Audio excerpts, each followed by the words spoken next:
Hello,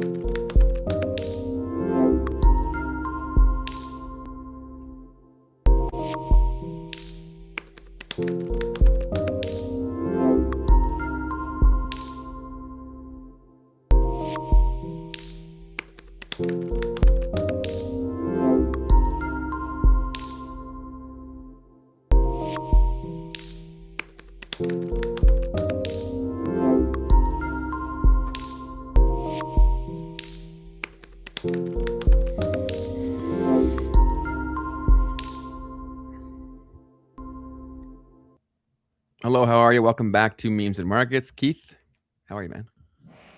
Today's the best day of my life, Ben. How you doing? Today's fantastic.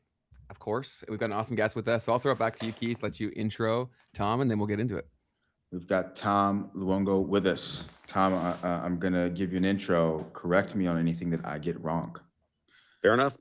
I've got you here as a former research chemist turned independent geopolitical and financial analyst, publisher of the Gold, Goats, and Guns newsletter and podcast.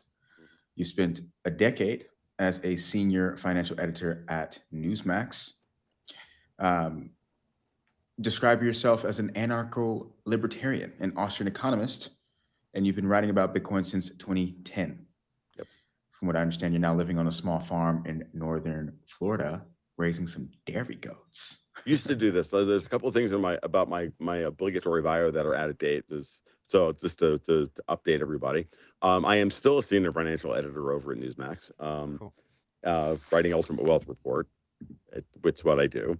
They're the ones that got me started down this path. And then we don't raise dairy goats anymore, unfortunately. And there was one other thing that was like slightly out of date. Oh, and I'm no longer an anarcho-libertarian.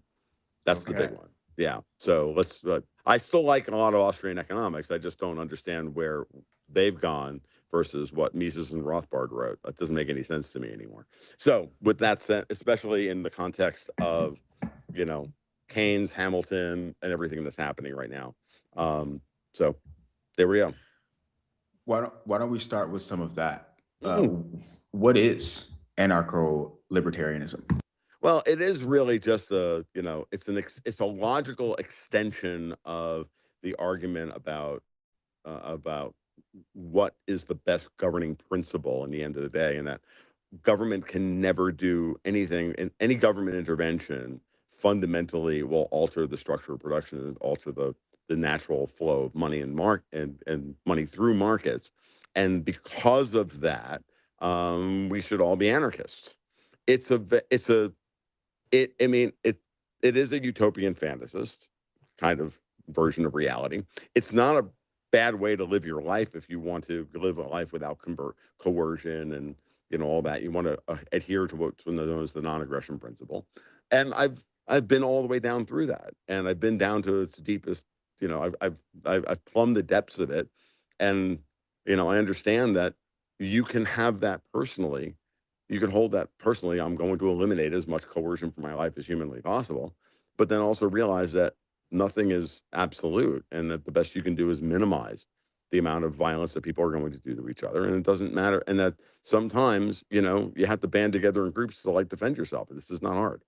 And families do it, depending on how you operate your nation or your state or your community or whatever, will determine on whether or not it's going to be successful in the long run. Right.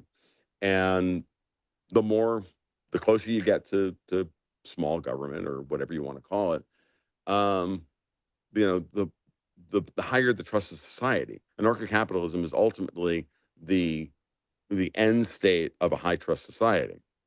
Too bad we don't live in a high trust world. We live in a pretty low trust world, and we live in a world of geopolitics. We live in a world of am I allowed to curse like a sailor in this thing? Okay. Go for it. Okay.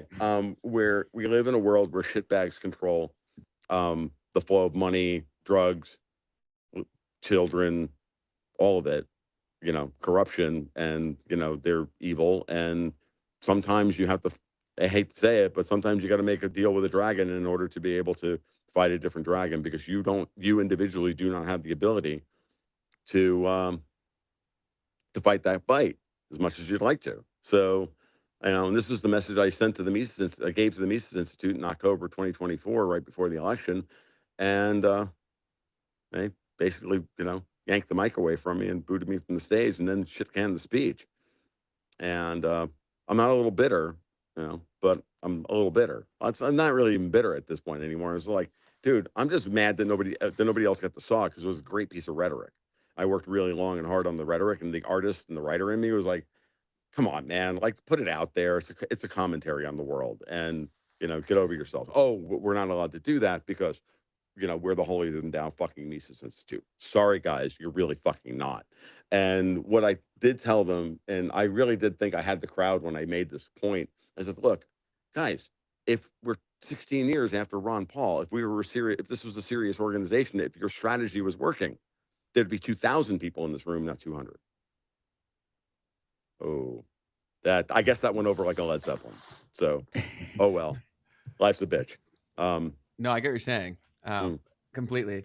It's hard for people to, like you teased on earlier, that people could even believe that this could be a concept, because there's been so much conditioning to the contrary, right? Like that these systems have to grow, they have to get bigger, all that. Like, it just seems like that's a foregone conclusion at this point for in people's minds. Yeah, I mean, it is, and I don't think that's the case. I think we've been gaslit by morons and pedophiles into believing that everything has to collapse because they want it to collapse, because that's how they stay in power. So, they took over the educational system. They put Fabian socialists in charge of everything. They institutionalized at every level Keynesian economics, which is, fundamentally flawed. It's basically Malthus as an economic system to justify central banking. None of that is true. And, it's funny. I was writing about this yesterday. I was literally working on putting the finishing touches on the August edition of UWR, Ultimate Wealth Report for Newsmax. I have to write that 6 weeks in advance of publication. It's insane. And I was writing about all this stuff, and I was writing about Kevin Warsh and his coming out and basically saying, I'm not going to make the cruel choice between unemployment and inflation because I don't believe in the Phillips curve, right? And the Phillips curve is that relationship between those two things. We have to trade off one versus the other. And at any moment in time, the funny part about the Phillips curve is it's like, I don't know how much math you guys have in your background. So when you're looking at a multivariate system or a multifunctional system, right? Right, there's the Phillips curve. Well, the Phillips curve is describing like a moment in time, okay? But there's a third dimension that's coming out of the screen and going into the screen. There's a z-axis there. That's that part of the function where you would then create a full surface. Those relationships, right, between unemployment and the inflation rate is only a snapshot of the supply and demand for commodities and labor and everything else at that moment in time under those conditions. Now, of course, conditions are constantly in flux, which would be the z-axis that I'm talking about.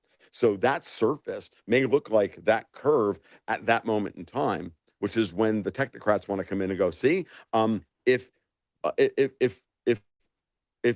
employment goes down, or unemployment goes down too far, we're going to have massive inflation. Well, yeah, because everybody's bidding up prices because there's a huge demand for money. There's a huge demand for commodities. And, now at that moment in time, you have to expand the money supply in order to clear these markets, right? This is one of the fundamental problems that I have with Bitcoiners at a certain level. And don't get me wrong, I love Bitcoin. I adore Bitcoin, but I adore it as a collateral asset. Okay, I don't adore it as, oh yeah, oh I know. I've been like, I was just at Camp Nakamoto 2 weeks ago, dudes, making the same speech, and a lot of them finally got it. I love it as a collateral asset. I don't necessarily like it as a medium of exchange. If you can build a layer 2 and layer 3 on top of it, and do all that, and not, great, and basically create what amounts to Bitcoin credit. I'm okay with that. There's a demand for credit in markets because money cannot move at the speed of light without friction. Okay, it cannot. Bitcoin gets closer. We have a financial system now that is going to get better at at real-time settlement and all of these things. We've never lived in the world where we've had real-time settlement. We've had the illusion of real-time settlement, but behind every credit card transaction is this 3 days worth of worth of settlement going on in the background because of the liquidity that the credit card companies can get by tapping the Federal Reserve and the Fed Soma account in New York, blah, blah, blah, blah, the treasury markets, the repo markets, and all that stuff, right? So, you see it as tap your card, get your candy bar. Like, you know what I mean? Like, it's not, buy your Starbucks, whatever the hell it is, right? But, and again, don't get me wrong. I love the fact that we have a digital asset that creates a node of sovereignty, that creates a that creates a moment in time where people can and will, what's the word I'm looking for? Implement their sovereignty rights, like put their property right in themselves into their money and have that opportunity to do that. Gold does this, silver does it to a greater or lesser extent. Bitcoin's capable of doing it. To be honest with you, any good, solid, real proof of work coin does this. Proof of work is the mechanism by which Bitcoin creates value and certainty. And I'm not arguing other other proof of work coins are equivalent to Bitcoin. That's not what I'm saying. I'm saying Bitcoin's gotten the trust of the market. It's been chosen by the market more so than Monero or any other proof of work coin that's out there. Great, fine, or any hybrid model or any of these other coins. So what I'm getting at here is that Bitcoin is a collateral asset. It's the thing on which you build a credit system. I mean, if you're all Misesians and we're all here saying, hey, man, we all believe in hard money because we're all Austro-libertarians, and this is where this shit came from. Well, I got news for you. Did Mises write the theory of money? Or did he write the theory of money and credit? He wrote the theory of money and credit. And he wasn't against credit. He was against credit that created multiple claims to the same piece of property. Ultimately, he and Rothbard and all the other monetary theorists in the so-called Austrian school, this is what they were arguing for: is that it's the counterfeiting process, the multiplication, the rehypothecation of assets, the fractional, and which one version of that is fractional reserve lending. Another is just what City of London does every day, which is circle jerks by pledging the same collateral to 17 different contracts. Using one, you pledge a treasury bond to buy Japanese yen, you use the Japanese yen to pledge to buy UK gilts, use the UK gilts to buy treasury bonds, and then you keep doing this over and over and over again. Eventually somebody says, no, I want my, I'm selling whatever the bottom of the collateral chain is, and the whole thing collapses. Right. And within City of London, they're allowed to infinitely rehypothecate assets, which is not part of, in any way, manner, shape, or form, any real, honest Austrian analysis. None. They never talk about it. They only want to talk about things in terms of Adam Smith, national politics, and national economics. Like, we don't have a global financial system. What in the actual fuck? Right. And I honestly really felt like, and I remember talking to Bob Murphy before I went to give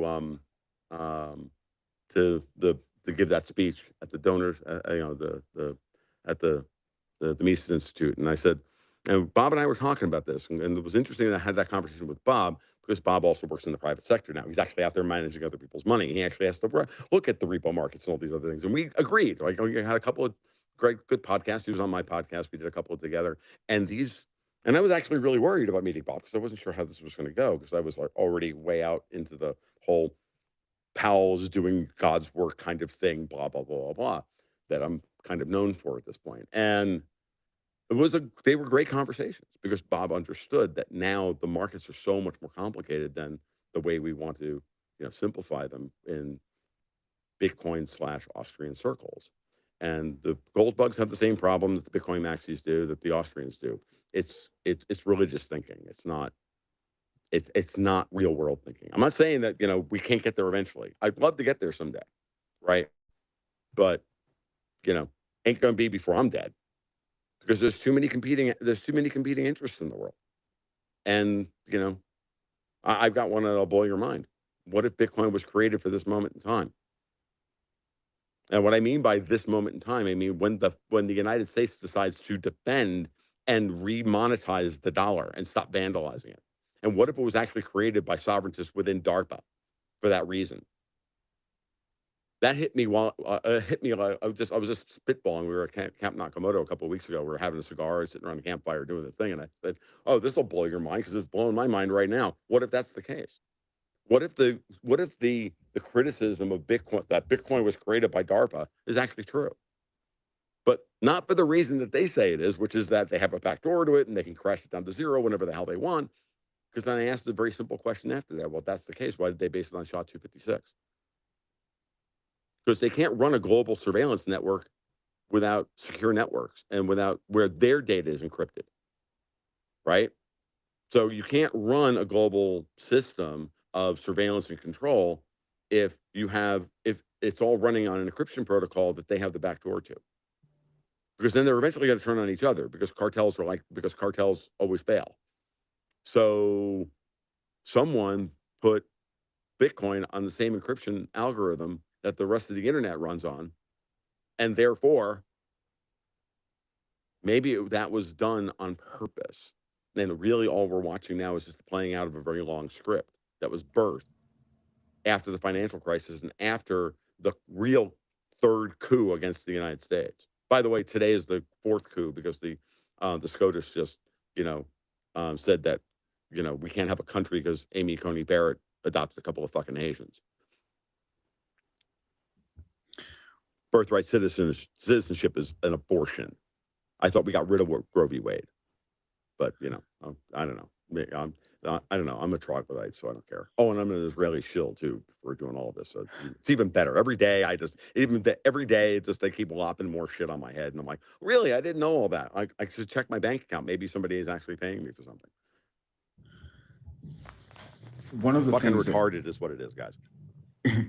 one of the things that stood out to me that I wanted to get a better understanding of is this idea of the United States defending the dollar and Bitcoin being something that exists for that moment. Yeah. What do you mean by that? What would it look like for the United States to try to defend the dollar?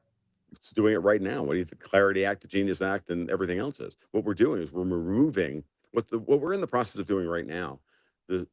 Is removing the Fed's monopoly on the issuance of new monetary credits, new monetary units. We've all lived in a world where the Fed was in control of it.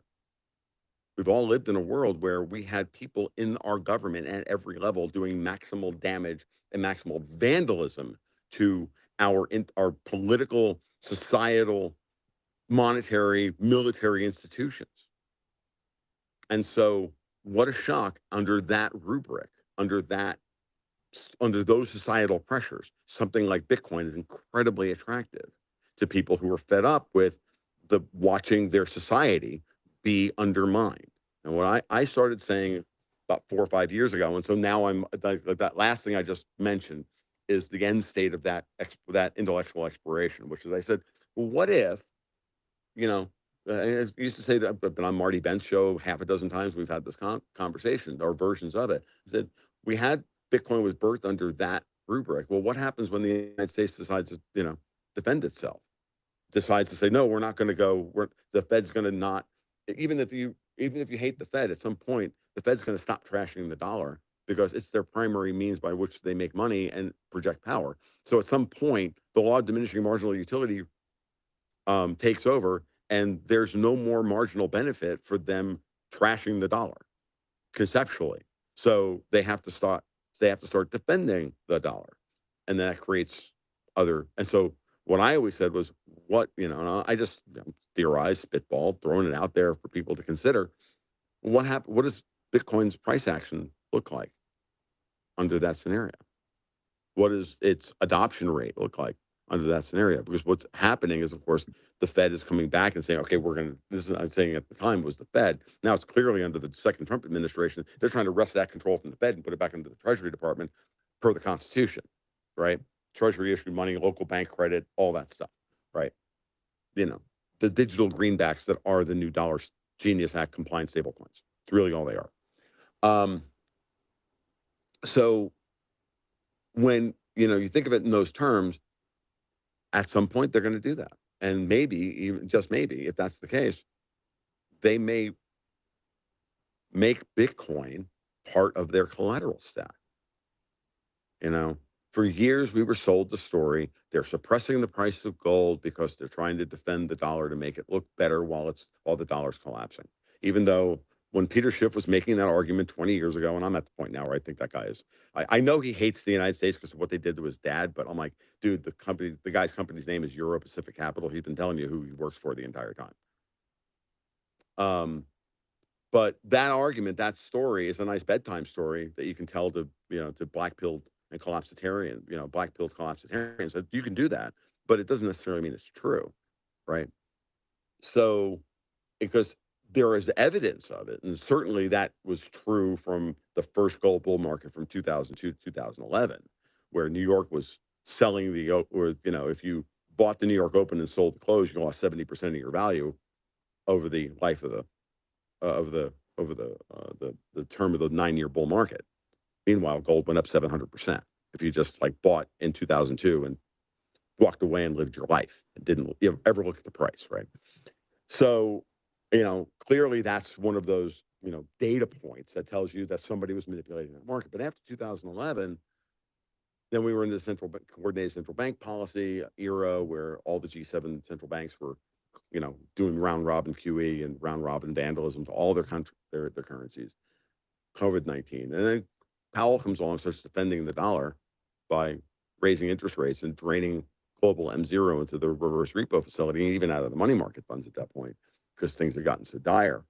And the implementation of SOFR, that all of a sudden everything changes. And all I'm saying is, at a certain point, I told everybody, I said, at some point they're going to want to take the Fed's balance sheet. They're only going to be able to shrink the Fed's balance sheet so far. And at some point, they're just going to accept some number, 6 trillion, 7 trillion, 2 trillion, whatever it is. And then their collateral assets on the Fed's balance sheet are going to rise to the point where we're comfortable with whatever that leverage ratio is. And at the time I said, well, we got an $8 trillion balance sheet and $200 billion worth of gold, or $400 billion worth of gold on the balance sheet. Well, that's a leverage ratio of 20-1 or whatever it is. Just, at some point that leverage ratio is going to drop to 2-1 or 3-1 or 4-1. Either the Fed has to get rid of 90% of its balance sheet, or you let the price of gold rise. Well, we've watched what happened. The price of gold rose. And then I said to all the Bitcoiners, hey, what'll really bake your noodle is one day they're going to put Bitcoin on the balance sheet. Now, that was naive of me. That was pre-Trump. What we're talking about now, creating a 1 million Bitcoin strategic reserve as a collateral asset to anchor a sovereign wealth fund or something along those lines. That is then also, got a huge stake in Fannie and Freddie and Intel and this company and that company and all the companies that we're going to do business with to open up Alaska and all the mining and all of this and all of that. The United States government is going to become much like Russia's economy, much like China's economy, a much more Hamiltonian style system. It's worked for Norway. It's worked for Saudi Arabia. It's worked for Russia to a greater or lesser extent. But again, Russia's been targeted for destruction. So Russia's numbers are impressive given the amount of shit that they have to eat on a daily basis, otherwise known as Ukrainian drones killing civilians. And the Chinese. But it's really, they've been implementing a kind of Hamiltonian style system for a while. The Chinese probably to the least extent because of their government structure, but certainly the Russians have. They've been buying gold, building a sovereign wealth fund, doing all this stuff, and then keeping their income tax rate low. They have a flat tax, 13%, and a cap on basically Social Security. It's like we do. You stop paying into FICA past a certain point. Yeah. Same thing with the Russians. And then effectively, your effective tax rate in Russia, the more money you make, goes down on a, after a certain, you know what I mean? So, and then they can use that sovereign wealth fund to then fund other aspects of the government. And that's what Trump's plan is. Okay. And Bitcoin's Bitcoin's clearly part of that process, because we're going to need a mix of collateral assets, not just 90-day T-bills 30-day T-bills to back the stable coins that we're going to be putting out there. We're going to need a mix of them. So, all right. I could see it. How do they acquire that much Bitcoin, in your opinion? That's a good question. Well, the first 165,000 they just freaking took, right? Like they just confiscated them from people. What's Bitcoin trading at now? 59 grand? Huh, that's cheap. like I when I look at like gold is 4 grand, silver's 58, Bitcoin's 59K, 60K. I'm like, when big players want to buy, I've met institutional fund managers. I've met, I've met people like Martin Armstrong and others. Not a huge lot. I'm not like sitting here like build them a lily or anything. I've met these people. I know how they, we've had conversations about how real money, people with real money buy stocks. They go to their Morgan Stanley broker, their Goldman Sachs guy, and they go, I want to buy $10 million worth of blah. I don't care what it is. Intel, whatever. Pick a stock. SpaceX. Now, I want in on the SpaceX IPO. What's the IPO price going to be? 130. Oh, fuck that noise. I'll wait for it to crash. You guys push the price down to $90. I'll buy it $90. And so the banks and the market makers, know what the bid stack is going to look like. They know where their money is, and they know how much. They know what their mandate is. This guy wants 1 million shares of Fannie and Freddie. Well, but he doesn't want to pay more than $8 a share for it. Oh, we got work to do, boys. It's trading at 12. Do you think that the central banks? I mean, for most of the 2010s, it was my opinion that China was the one actually suppressing the price of gold, not the Fed, because the Chinese were accumulating. Same thing with the Russians. You think they don't have floor traders on the COMEX and the LBMA? Do you eat crayons? Like, seriously. I mean, think about it. Like, this is not rocket science. At one point, Jim Rickards, ages ago, I remember Jim talking about this, and I've always looked at Jim as like, this is the stuff the spooks want us to know. That's the way I've always read Jim Rickards. And he blocked me on Twitter ages ago, so I don't care. Like he told us, he's like, at one point, he's like, are you kidding? 20% of the China controls 20% of the open interest on the COMEX 15 years ago, 10, 12 years ago. Like, and he showed you, I remember him doing like a Porter Stansbury thing where he's showing everybody how gold is going to get to $7,000 an ounce or $10,000 an ounce or whatever. It's because at some point China's going to start bidding it up because they have accumulated all they want. And then they'll, use marginal flows to move the price up. Right. But until they're done accumulating, they're not going to let go of the price. And then London clearly didn't want the price going anywhere because they're writing all their financial fuckery based on $1,500 gold, and Goldman's doing the same thing, and everybody's in on the grift, and everybody's like, but at the end of the day, and then this is the way the world works. And the more you study, the more you talk to a variety of people, you get in your own head and you think this is the way the world works. And then you talk to guys who have actually traded the gold markets. I have a great bromance with my friend Vince Lanchi, who has traded every friggin' major market you've ever thought about. He knows the gold and silver trade inside and out because he's lived it for most of his life. And he's like, look, these guys go directional long gold, they short the miners. Like, because they have to hedge their bets. So. Question, Tom. One of the things that's been happening is the situation with Tether.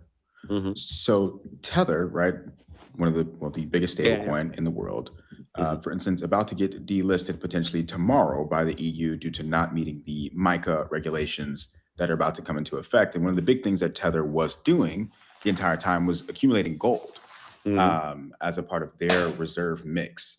So what are your thoughts on Tether? Why did the U.S. also basically make the move with the Genius Act to get Tether out of the equation, and what's going on with all of that? It's a good question, and I don't have a good answer for you. What I'll say is the following. I was chatting with my friend Matt Dines over at Mind Print Hash. He's also a member of my community, and we've been talking about this a lot. Excuse me. Tether may be, and again, I'm not forensic on this, okay? And if I'm off, lambaste me in the comments because I don't know anything. I'm good with that. Like, there are limits to my knowledge, right? I'm not, I'm here to like throw ideas out there, and if I'm wrong, but constructive comments, folks, not Tom's a retard because he doesn't know this shit. Like, no, dude, I'm a human. I'm not a fucking, I'm not Martin Armstrong's AI, for fuck's sake. I don't know everything. We're on YouTube, so Right, not as much exactly. of the I know, X but I commentary. know that 90% of those comments are bots. I know this. Like, I can read. Michael Yon posted the CIA's psychological profile on me the other day on Twitter. I'm like, dude, you shouldn't. Thinking to myself, he shouldn't have like just copy and pasted it. He should have at least dressed it up in his own language.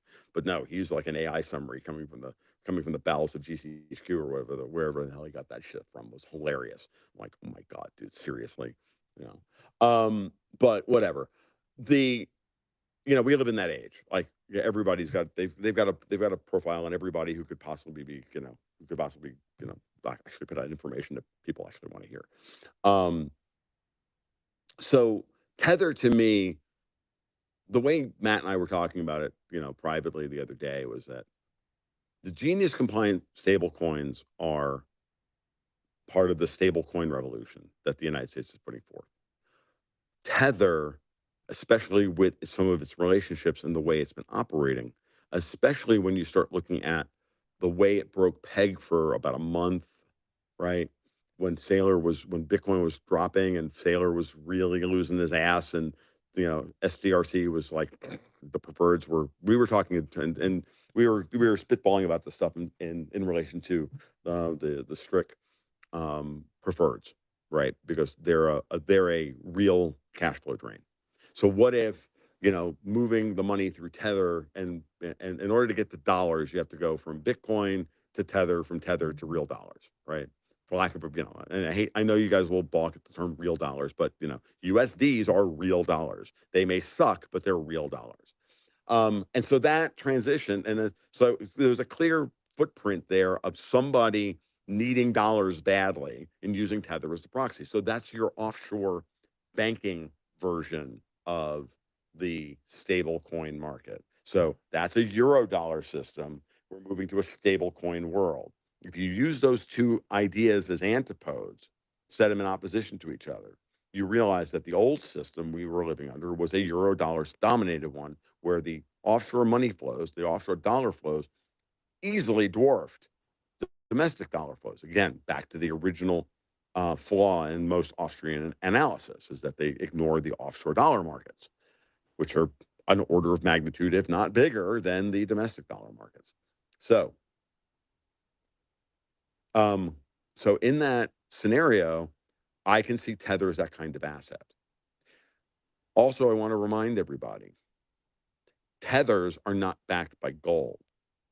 Tether, the company, has taken its profits and reinvested those profits into gold and Bitcoin.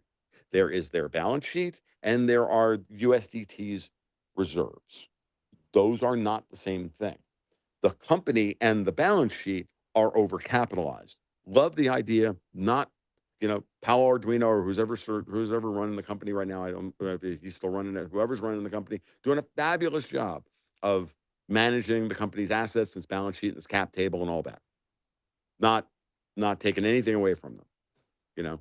They're taking their 3%, 3.5% that Powell and Warsh have been giving them on 3-month T-bills, and they're converting that 3.5%, that's 350 basis points into gold and Bitcoin and other things.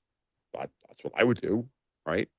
What do you think we're doing when we open up a River account and take our dollars and stick them in there and get 3.3%? I'm doing it. Like, you should be doing it. Like, how much money you should be putting into that, or whatever company you want to use. I happen to be using River, but you can use whatever you like.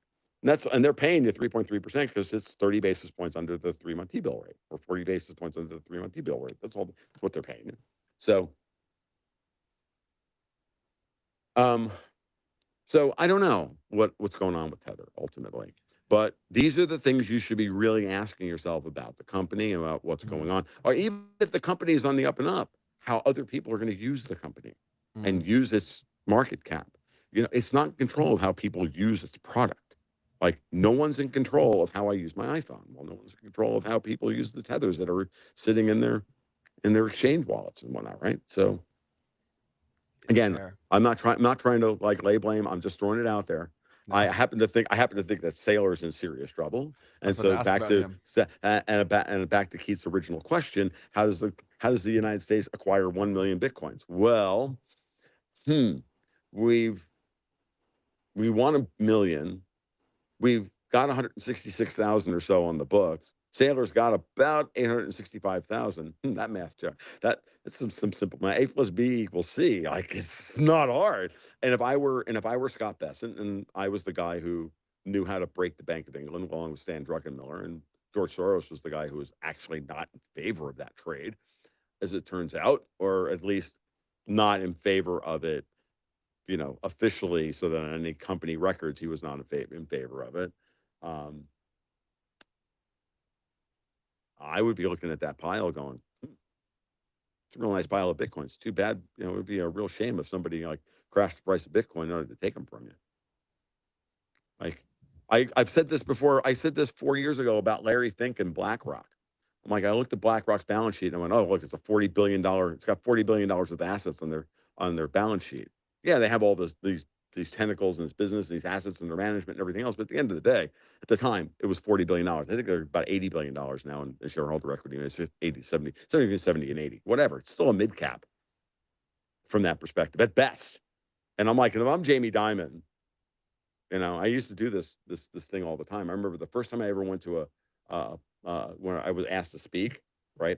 And I was sitting in a hotel in Miami with a whole bunch of high net worth investors, and we were having drinks, and I'm sitting there with a stogie and a double rye, and I'm like, this Fink guy, and I just like pretend I'm Jamie Dimon. Not a stretch, because we're both dickheads. Pretend I'm Jamie Dimon. I'm looking at this Fink guy. This Fink guy, he's getting really uppity here. He thinks he runs the joint. He's putting people on boards. He's doing this. He's like, forcing DEI on us, and he's forcing all this climate change shit. And he's, going to Davos. I'm like, how big is BlackRock? I want half. John Solomon over at Goldman. You guys split it up amongst yourselves. I think you should get. I'd fight these guys for 25, but I'm taking half because I'm JP Morgan. Like, fuck you guys. But we can bankrupt that company tomorrow if we want to. And when I was playing that scenario out, it was just a mechanism by which to say, if they decide to take Fink out or make him bend the knee, they will. Looks to me like they did at Davos this past year, because he just repudiated everything in order to save his company. I mean, he bent the knee to Trump. He bent the knee to Wall Street. He bent the knee. He's not working for Davos anymore. But, we still have a lot of cultural inertia amongst our C-suites and, all the big corporations in America. So we still have a lot of work to do. But that turn is already happening. That's the way I've been reading it. So I've seen a couple of ideas around this, and so Sure. you're saying that Michael Saylor, so I've heard the idea that the big banks, financial institutions, suppressing the price of Bitcoin to get him out of the game so that they can have their piece of the pie in terms of having as much Bitcoin as they can. But also some people are saying, well, MicroStrategy is the United States' way of acquiring the Bitcoin. That's And to add to it, the US government has been buying companies, right? They have been buying Intel. Mm-hmm. They bought, these other companies. So it's not even like a crazy thing. That would be just a decision. I said this a long time ago, Keith. I said this a very long time ago. You're both not wrong. Like when I was asked about, whenever I'm asked about this, and I just gave you the one scenario, right? But whenever I'm asked about this, I'm like, I don't know what's true. He could be the Bitcoin acquisition agent for the federal government. He could be the guy he could have been the Bitcoin acquisition company for Davos / City of London to control the liquid supply. And now they have to take it away from him. Or he could just be Bitcoin Jesus and really freaking dumb, having walked into these waters and not know what the hell's going on. Like, he could be any of those things. Okay. But I can tell you that when you put Look, you're talking about preferred shares paying an 11 to 13% dividend. Now, yes, it's cancelable, blah, blah, blah, whatever. Bite me. Those look an awful lot like, remember, that preferred shares, if they're not callable or they're not convertible, which I don't think these are, they're just perpetual bonds. You've given Saylor his money, they're consols. If those shares go to zero and they're not convertible, you don't get equity in the company. Like generally what happens with preferreds, right, is that you get, preferreds are basically a bond that can be convertible into common. That's what a preferred share is. Pays a flat coupon rate, just like a bond. That's all it is, right? But it's convertible. So when you if these shares, and anybody can correct me if I'm wrong in this. I'm happy to, if I'm wrong about any of these preferred. I know there's different series, so they have some are convertible and some aren't. Like either way, Sailor's in trouble if they're not convertible. Well, if they aren't convertible, then everybody who gave him money when he goes bankrupt, is going to be left holding 0 Bitcoin. If they are convertible, he's going to lose control of his company because they're going to crash the price, and then he's going to have to convert them, and he's fucked. So we'll watch those carefully. I would be watching strict like a hawk right now, and watch for like the bounce that we saw in the share price on them yesterday. Like they were up like $13 or whatever. I wonder what that was. I don't know what it was. But it's a thing to watch for. Was it somebody bailing him out? Was it somebody deploying a lot of capital in order to move the price up? Did he make a deal behind the scenes? Does he have a guardian angel? Who's that? If so, who's that guardian angel?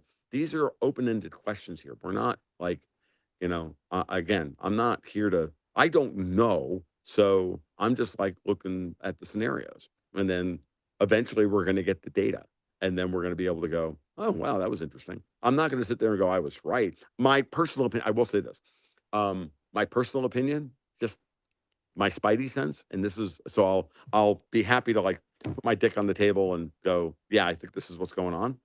I think Saylor's been a Pied Piper and a poison pill for the Bitcoin community from the moment he showed up. That's what I think. But again, that's me personally. I just, all Jesus narratives that aren't Jesus himself, I just don't buy. And that includes Trump. He's not orange Jesus. Saylor isn't Bitcoin Jesus. Like I just don't buy it. Like they're guys doing their thing, and they've got flaws and they've got strengths, and they can make mistakes, or they could have been working for somebody the entire time. Because look, if 2026 has taught me anything, is that everybody's working for somebody. There's very few actual independent analysts out there, or people purporting to be analysts. Very few of them. And I'm not going to open my books to anybody to prove it, because fuck you. Because I still believe in some amount of privacy. I shouldn't have to. Just let the body language people tell you whether I'm full of shit or not. I had to fight tooth and claw to, keep, a mortgage company from crawling up my ass and everything else in order to get a simple cash out remortgage for, against my house in Florida, so I can build this place up in Tennessee. I'm like, fuck all you all. Like, you ain't getting that information. You don't need it. Well, we need it. Well, we're not getting the loan. I'm like, okay, I'll go to a different bank. Like, oh, and then amazingly, 24 hours later, we've moved forward. We're out of underwriting. Like, okay, yeah. shut the fuck up, assholes. One of the things I want to double tap on with you, Tom, is some of the more structural things Sure. that are holding things in place today. So you've mentioned this concept called City of London several times throughout this. It ain't a concept. It's a place. It's a square mile, just like administrative district. It has its own rules, its own laws, its own everything else. It's a thing. Now, I have taken City of London and turned it into a metaphor for the power center of ancient financial powers. City of London used to be in Venice. Then it moved to Amsterdam. Now it's moved to London. It wanted to move to Dubai. It's got outposts in Singapore, Tokyo, Hong Kong. Used to be Tehran, Ankara, Washington, D.C., New York City, right? Like Vancouver. Like there are out, but City of London is a real thing. But just go ahead. Yeah, no, would just love to hear your thoughts on like what power do they have? What impact do they have on the world, and where did it come from? If you can talk to any of Oh that. God, I can talk to it all, but if my insurance guy calls in 14 minutes, I'm going to be like, Yeah. I'm done. Like, this is the kind of question that I can't answer in 5 minutes. I can tell you that what I can tell you is that it's the control, it's the mechanism through which all of the control systems of the old colonial powers of Europe. I like to call them Davos before this. And then, you sharpen the pen. And when you want to talk about the financial stuff, you go to City of London, right? And the stuff you can almost directly attribute to MI6 goes through City of London. Davos, the World Economic Forum, the European Union, that group, where Davos is the thing, is the metaphor for where the Europeans agree about how they're going to carve up the world. City of London versus Brussels, for example, is who's going to be in charge of that system. Is it going to be London? Is it going to be France? Is it going to be Rome? Right? Is it going to be Berlin? Right? And that's why the Brexit fight's been so vicious. It's why, it's why for up until recently, it was Brussels working and Davos working really hard to continue to put more and worse British prime ministers in place who were more aligned with that vision, right? And get rid of anybody who was attempted to assert British sovereignty. And I use that phrase knowing it's probably an oxymoron, or English sovereignty. So, no offense to my friend Ian Burlingame, British, English, two different things. But what City of London is the mechanism through which the money flows, and then the money is what's used, and it's how they rehypothecate all the dollars that we send out. We have traders in the United States making money left and right on making sure that money moves over there, and that those flows never stop. All the NGOs, for example, the entire organized crime network of the world. I'm now to the point where I'm like, look, dudes, like John Wick was a documentary. Like, the high table's real, right? And John Wick is the United States. Good. I like that a lot. That's good. Because that's like, and there's people who have the belief systems where there's some sort of rule in the universe where like they have to show us what they're doing. And so, like, some people feel like that's an example of that. So I like that a lot. Yeah, well, again, duper's delight is a real thing for narcissists and psychopaths. They like to prove to you that they're winning by writing usually they write unreadable white papers that nobody reads, or they sit down and they have these conferences usually in Europe of a bunch of bloodless technocrats talking about how they're going to destroy all of our lives, and they tell us what the blueprint is every friggin' time. Or somebody writes, puts up the Georgia Guidestones and, and plants a marker or whatever it is. Like, these things are all real. These people flex at us all the time. Those flexes are not meant for you and me, guys. They're meant for everybody who is attempting to unseat them. It's for the Donald Trumps of the world and the people behind Donald Trump, the American sovereigntists who put him in power originally, probably made the calculus that they couldn't keep him in place in 2020, and we needed to let SOFR tick away and the SOFR evolution tick away in the background, so that we would have. I mean, you can make this argument. I'm not saying it's real or anything, but Look, in 2020, there may have been no saving Donald Trump, right? Because the strike back against him was so insane. George Floyd, BLM, COVID, this, that, all of this stuff, forcing Powell back to the zero bound to turn him into the villain, all of it, right? And Trump made the mistake of endorsing the CARES Act as a means by which to save his political hide, and it actually doomed him because then it forced the Fed back to the zero bound, and thereby unleashing the inflation, thereby doing all of those things. But remember, at the same time, Powell was the guy who started the process of conversion away from LIBOR to SOFR, and that's a big deal because that's, again, that moment where that's the beginning of the United States saying, we are in charge of the cost of our currency. Our money is going to be determined by domestic, demand for money within our financial system. That's what SOFR is, conceptually. It's no longer set by what the Eurodollar banks in London need. That was LIBOR. So, as I've gone deeper into this process to try and understand the way to try to figure out how to get a framework for how the system of the world operates. And I'm not saying I have it mapped. I'm not saying I'm everything I'm saying is wholly correct. But the more I've gone down this route of inquisition, the righter I've become in where I think we're going to go next. And so today's Supreme Court stuff, not surprising to me at all. Why? Because we realized that John Roberts and Amy Coney Barrett and others we knew they were going to do this. We knew that they had control over the SCOTUS. At important moments, the SCOTUS was not going to, back American sovereignty. They just weren't.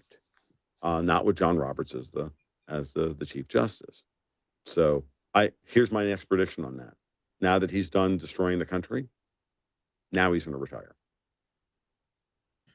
Because in the time it takes for us to get a Supreme Court Chief Justice who could then get a case that would be able to challenge birthright citizenship on the merits of their whatever this is. I haven't read the decision yet, or I have some of my boys are literally like, I'm watching my phone blow up as I watch guys write, walls of text about this, and I can't read it because I'm on a podcast.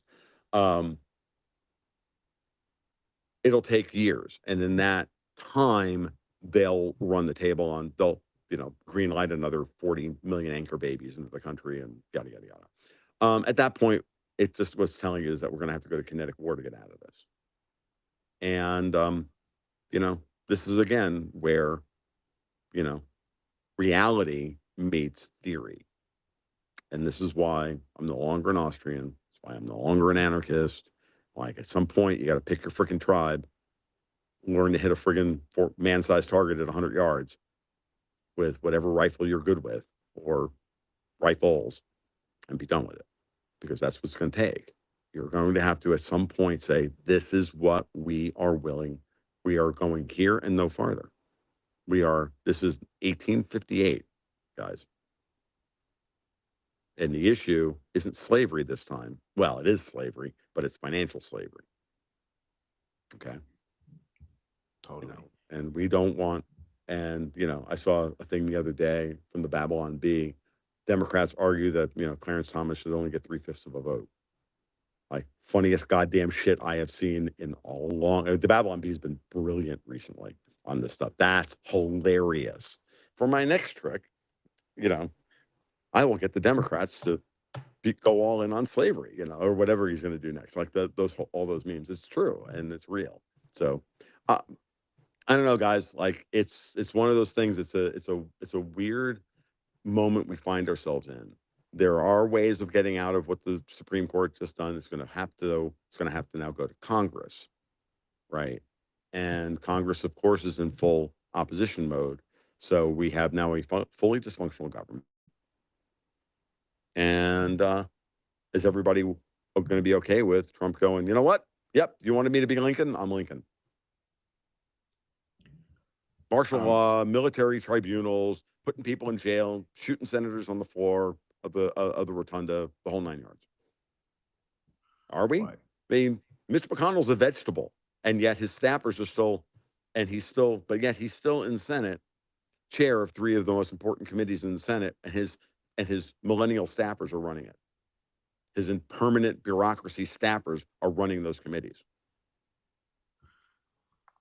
Tom, So is Jerry Nadler. So before you have to go, a couple of things I wanted to ask you about. Have you ever had a one-on-one publicly with Jeff Booth anywhere? We'd love to have you come on and do something like that. I don't know Jeff. I'm not. I don't. Actually, I don't even know who he is. That'd be an awesome conversation. Oh, then that's great. That'd be awesome. Yeah. I have a rule. Great. So I have 2 rules.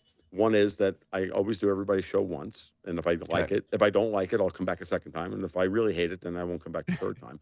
Usually by then, I'm usually not invited back into the third time anyway. And the second thing is when I get to meet somebody new, I prefer to do it with a moderator, simply because that way we don't have to have if it goes badly, if it goes south, then y'all can moderate. Totally. And right, you know what I mean? And that way, it's just easier that way. Yeah. I find that especially with the shit that I like to talk about, like you never know who you're going to piss off, right? Totally. And 100%. that's why I don't invite new people onto my podcast whenever I'm arsed to put on an episode, because Makes I'm like, sense. I've done it. I did it once, and it was really uncomfortable, and I don't like doing it. So totally fair. No, we'd be happy to facilitate that, and I don't see that being an issue with Jeff. I think that would just be a really good conversation. So we'll try to facilitate that in the background. But I think you had something else, right, Keith? Well, Tom, you only got a couple of minutes, but to piss some people off, I'd love to hear your thoughts. I'd love to hear your thoughts on Ripple and XRP and that whole phenomenon. I have really complicated thoughts on XRP.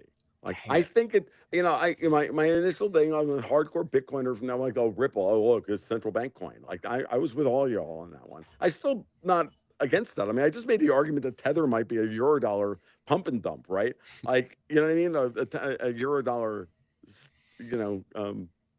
enabler, better word. I look at, from the moment crypto started getting into decentralized Forex, like Ripple went out there, freaking Waves was on this shit back in 2017, right? Okay, I was there on that stuff, right? There's a throwback for you, right? And I'm like, that's the most important part of this, because that's the thing. Here's one for you guys. What's the current liquidity token of the global Forex market? What's the XRP? If XRP is the liquidity token of the future for foreign exchange, what is it today? Not the dollar. It's the British pound. Is it really? Yeah. British pound settles 30% of global Forex. Fascinating. Why is that the case? Because there's so much of the money flows through London. So you want to go from Chilean pesos to Turkish lira, you got to go through the British pound. You might be able to go through the dollar. You might be able to go. That's why the stablecoin markets are so interesting, because and that's why Ripple as a liquidity token is interesting.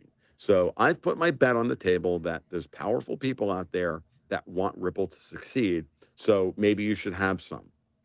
That's not an endorsement of Ripple, right? As a company, it's not an endorsement of Brad Garlinghouse. It's not, Garlinghouse, right? Not, is he the Coinbase guy? No, you're good. You got it right. Okay, you got it right. Yeah, okay.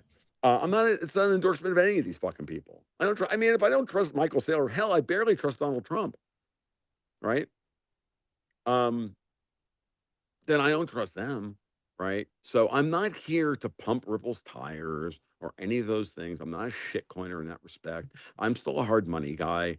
At the end of the day, I believe in collateral. But Ripple's not collateral. It's a liquidity token.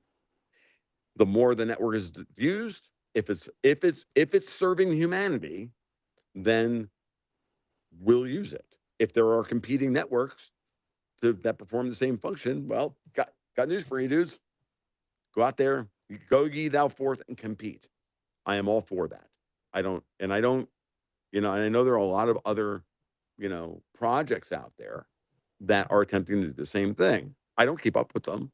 I don't have time for that shit. I'm trying to parse, whether we're going to get nuked tomorrow or not, and how that's going to affect the oil markets. That's where I can only look at so many things at once. I'd like to be the polymath that everybody thinks that I am. Right? I'm not. I'm just a dude with a singular obsession, and that singular obsession is freeing humanity from the clutches of these London shitbags and all of their attendant um, Quislings, and some of whom are in the IRGC, and some of them are in, Qatar, and some of them are in Venezuela, and some of them are the Mexican heads of the Mexican cartels, and some of them are, oh, I don't know, the governor of Arizona. Like, you know what I mean? Like, that's my singular obsession.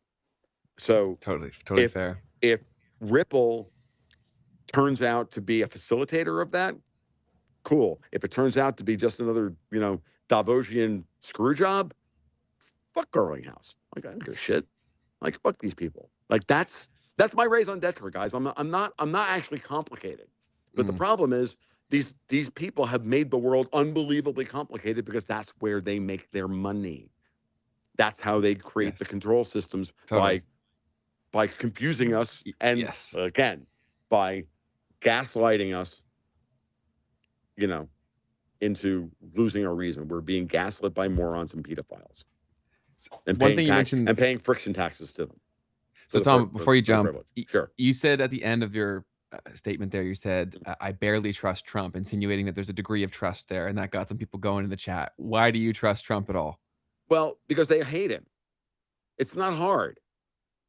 The first heuristic of geopolitics, the guy's loyalties by his enemies. Who are the two most hated men in the world? Donald Trump Who? and Vladimir Putin. You think more than Netanyahu? Well, Netanyahu's now he's new. They manufactured that hate around Netanyahu since 10/7. But the whole purpose of going after of 10/7 was to create the new wave of anti-Semitism to get Trump, because Israel is not that powerful. The United States is powerful. Yeah, they certainly want us to think Israel is super powerful, though. That's like going crazy. Of course, right? Of course they want to do that, because that way they get to point you at Israel and not point your attention at them. Okay, it's the oldest trick in the book, right? The greatest trick the devil ever pulled was telling you that he didn't exist, right? And so I can always tell when I do this every once in a while. And I do it on purpose. I invoked the Michael Yon earlier. I can tell you that I poked Chris Martinson a couple of months ago just to see what his reaction was be. His first reaction was, City of London, City of London, City of London, City of London. Let's block each other. I'll go first. I'm like, really? Wow. Did your mangina weep that hard? Oh, wow. Like, Dexter White, my partner in crime in this, gets mad at me when I do shit like that, because it's like, it's not good for business. But I'm like, it is good for business in the long run, because in the long run, you get to watch these people crash out in real time, and you get to uncover who you can trust and who you can't trust. You don't know until you poke them. It's what Trump does. He literally goes out there and says, there, I'm going to go there, right? I used to do this at the gaming table all the time. I would sitting there in a 5-player game. Was the game we used to play religiously, and it was really kind of, we didn't realize at the time, it was kind of geopolitics in a box. Well, not in a box, but with a deck of cards, and I used to be able to analyze the game board kind of the way I analyze geopolitics. And after a while, I just was training myself how to do this. And I'm like, well, he's got one. I'm attacking there, and then the other 4 people at the table would groan. You knew you did it right, because they knew that, shit, he just got maximum benefit for the least amount of bluff. And they all look at me, you motherfucker, and I'm like, and I'm a terrible bluffer because I can't hold it back. I'm just sitting there going, yeah, I'm flushing, and then because I look like I'm lying when I'm not. And I look whenever my natural tendency towards being the center of attention is I'm not good with it, right? Contrary to popular opinion, I actually have a really high level of social anxiety, and so therefore, you know, everybody would look at me and go, "Oh, he's lying, he's bluffing, he doesn't have that, and he doesn't have the card or whatever it is," and I'm like, no, I'm just looking like this because you're looking at me and I'm uncomfortable with it. And so I have this world, in that respect, I have the world's worst poker face. And so I use the lack of a poker face in order to sell the bluff. And it's actually even better. And then I used to do this all the time. And so I've got hundreds of personal experiences of going that. And I just watch Trump do it every day. And I'm like, oh, he's good at that. He's better at that than I am. And I just, I just do the second, third tier version of it. And that's why I'm not president. Like I have no interest in actually having power, but I know how I can understand how people with power operate because I've played games of power politics in ways with hidden information. You know, I'm a passable poker player, right? I love it. And and that's the thing. And when you have those experiences under your belt, you're like, oh, that's what's going on. Mm-hmm. Yeah, You know? I obviously on a way smaller scale than you. I say the Mm, same sort of things through life experiences and games that mhm, I've done, and my brain works similar to you. I got a lot of work to do, but I right, think directionally similar to you. right. And what was the name of the game that you said? Because you Oh, had some. it's an ancient and defunct collectible card game called Shadow Fist.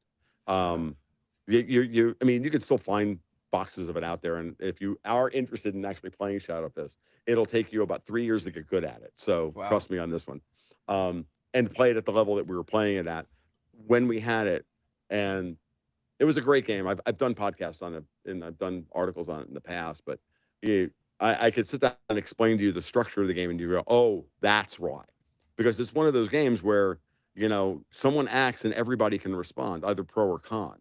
In Mm. conceptually speaking, I can attack you, and Keith can choose to. Well, yeah, we need to gang up on him in order to knock him down, or no, I'm going to like slow your roll just enough that you don't succeed, so that he can then swoop in and take the spoils, right? Like it's this game of power politics with the you know with the im- with the theme of all every conspiracy through time is true, and Hong Kong action movies are the thing, right? And so it's the Hong Kong action movie writ large as a thing, as a game of power politics to control the world through time, Sounds awesome. literally through time. It's a fun game. It's an insane milieu, um, but it's really kind of cool. And those who know the game know exactly what I'm talking about. And there's not very many of us because the when it first came out, it wasn't well play tested, so it kind of died. It started to die an ignominious death almost immediately, but it limped Mm. on. Eventually, the players themselves took control of the game. Actually, this is an interesting Love that. story, where it got sold from the original company to a couple others. Expansions were able to move through, and then eventually the players bought the game and then put stuff out via Kickstarter and crowdfunding and kept the game alive for another 10 years, which I didn't know anything about because I stopped playing it. And then I came back to it and I'm like, game's still alive. That's Holy so shit, awesome. that's cool. And so there's ways of I mean, and there are resources out there, that you can like buy a couple of starter decks that are actually tuned to play the game properly. But then you have to go back and have to like read like why decks. Then you have to learn the deck building. It's just like Magic the Gathering. You have to learn the deck Mm. building rules. You got to learn all that stuff, and it's a very and unlike Magic, which is very very tight deck building rules because of the way it's structured. Um, Magic is a game. I can go into this. Magic is a game of card management. You're trying to trade two cards for one. You're trying to play one card to kill two of his, right? And so it's a game of attrition that way. And you eventually overwhelm him by getting more benefit per card played than your opponent. In Shadowfist, it's not um, he who draws the most cards wins, because obviously if you draw more cards in Shadowfist, you're getting card advantage.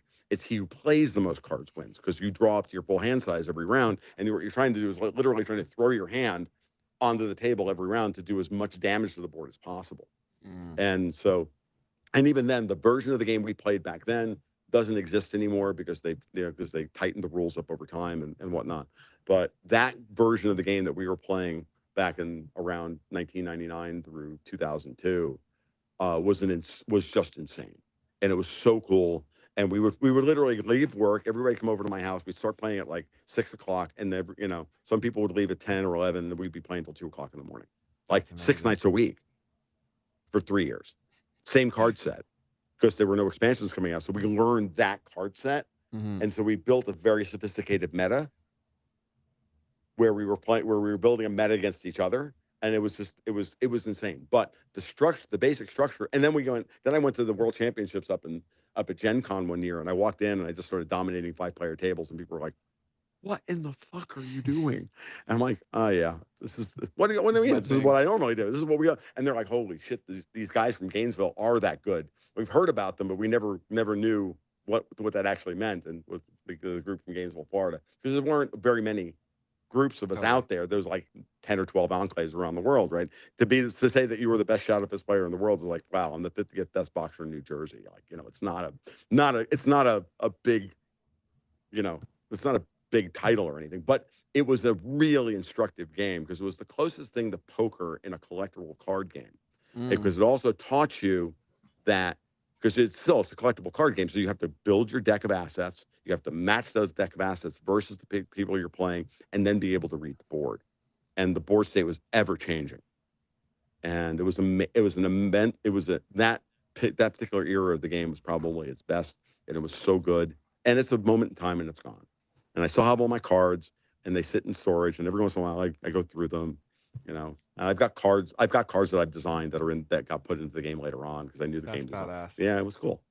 That's was so fun. awesome. I love when communities are able to keep an IP alive or a game alive. That happens more and more with video games now because you can do a lot more. So that's so super cool. Thank you for sharing that. I can feel your passion for it. Yeah, no, it was really cool and it was fun. And we see it in board gaming as well. You see games that go out of print and then they get picked up by somebody else, and by another game publisher, and because they had great ideas in the game and you didn't want them to go away. And it's gaming is a really, really marginal business. It's very hard because gamers don't like to spend money. No. They're terrible about it. And I'm noticing the same thing. My daughter is an avid video gamer, and I realized that like this moment in time we're in right now, where like the big AAA companies are all crashing, right?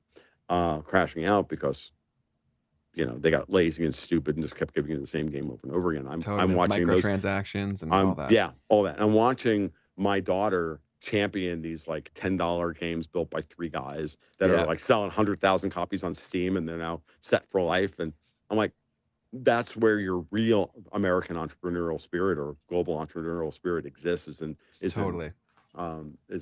independent, quote unquote, independent gaming. I mean, you look at games like Slay the Spire or Hollow Knight or all of these games, and you're like, oh my God, and it's the coolest thing in the world. I'm not a huge fan of Hollow Knight because I don't like platformers, but I do love Slay the Spire because I love platformers. Who the fuck doesn't, right? So yeah, and my current game of choice is all the Guild Wars games for all the exact same reasons, right? Totally. They treat the players well. They respect your time. Where people are still playing Guild Wars 1 21 years later, and now they're like developing for the game again. So it's so amazing. Awesome. Yeah, we talk a lot about games in here sometimes, and about how the state of the gaming industry. So everything you said, I completely agree with. And I'll have to check out Hollow Knight. I didn't know it was that good. Yeah, no. According to my daughter, Hollow Knight is one of the great games, and of course, Silksong is the sequel that they spent 10 years building apparently, and they crashed the Steam servers the day that to distribute this thing. They sold like 500,000 copies on day one. Whoa, that's crazy. It's insane. Like it's so cool. Like games like that, Valheim, and a variety of others. And then every once in a while, a big studio or a medium-sized studio puts a lot of money towards a game, and it's really good. Like apparently, Baldur's Gate 3 is one of those, and that happens every once in a while. But the future of gaming is going to be, in this respect, it's going to be more bite-sized content in some respects, but with small communities. They care. Especially I'm a MMO player, right? So I played a lot of World of Warcraft. I played a lot of them. That's my thing. I love MMOs, but what I really like is party-based skill combat. The best part of World of Warcraft was always the 5-mans.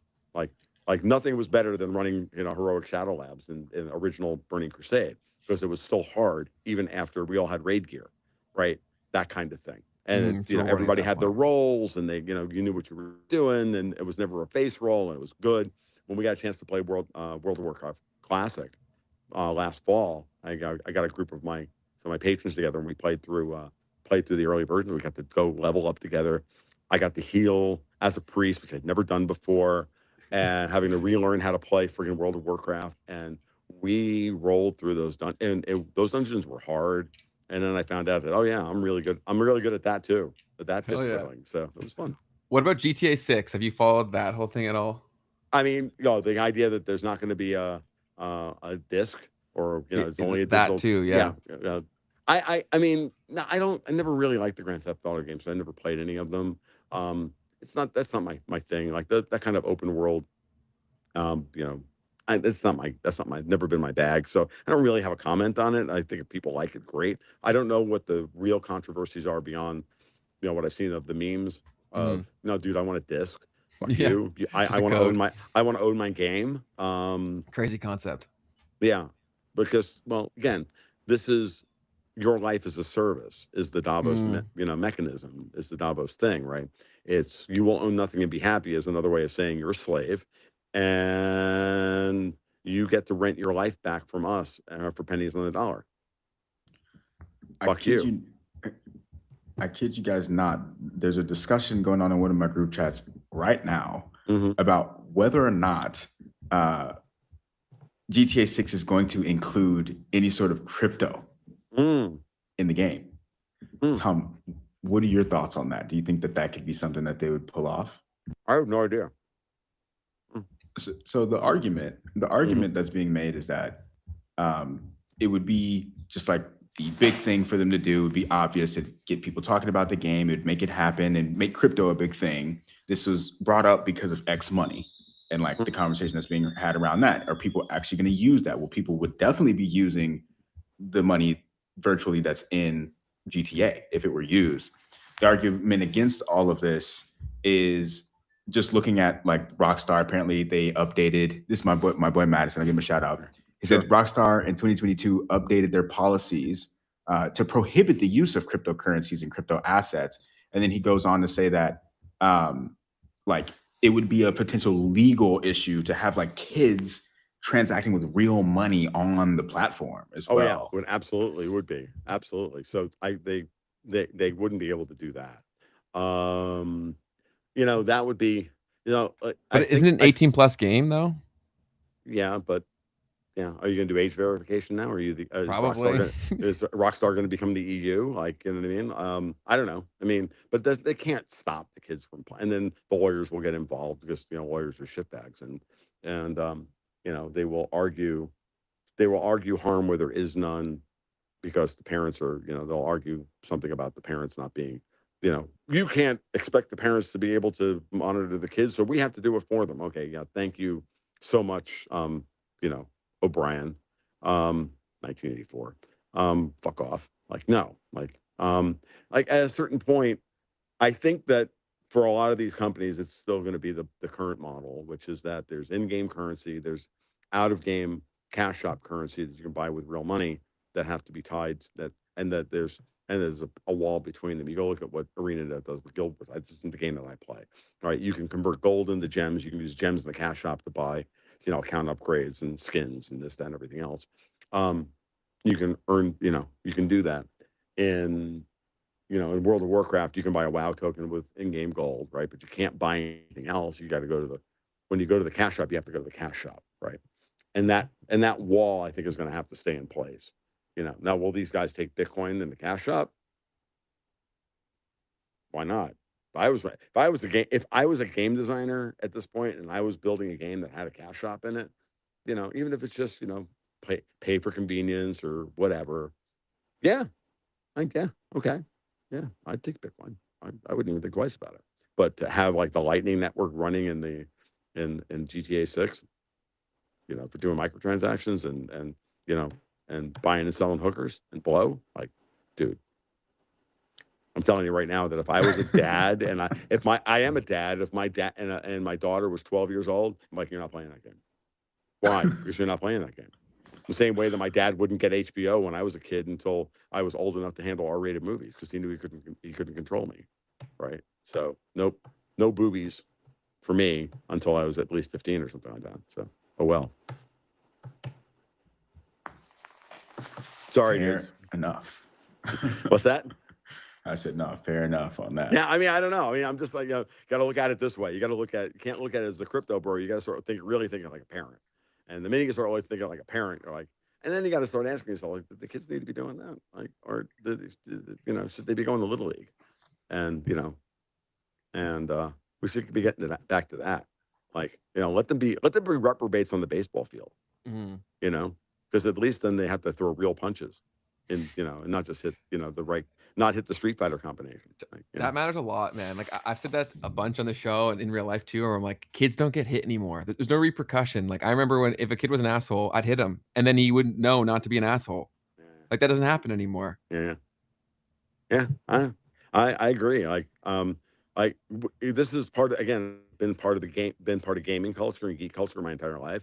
So I watched a lot of, I can tell you that I don't play Magic the Gathering anymore because I didn't like the person I became when I played Magic the Gathering, and I was a very good Magic Interesting. player, right? I was there when the Pro Tour was in its infancy. I've been the Pro Tour qualifiers, all that shit, and I played against guys who, you know, it just maximizes your sociopathy. It maximizes your. It Fascinating. does. It really does. And I mean, I didn't play Magic for like 10 or 12 years, right? I don't know, maybe longer. And then around 2015, I was hanging out at my local game store, and I bought some Magic cards and I started playing again. And I sat down with those 7 cards in my hand, and I became that guy that I had repudiated over 20 years ago. And I went, That's wild. dude, I'm an asshole when I played this game. That's so fascinating.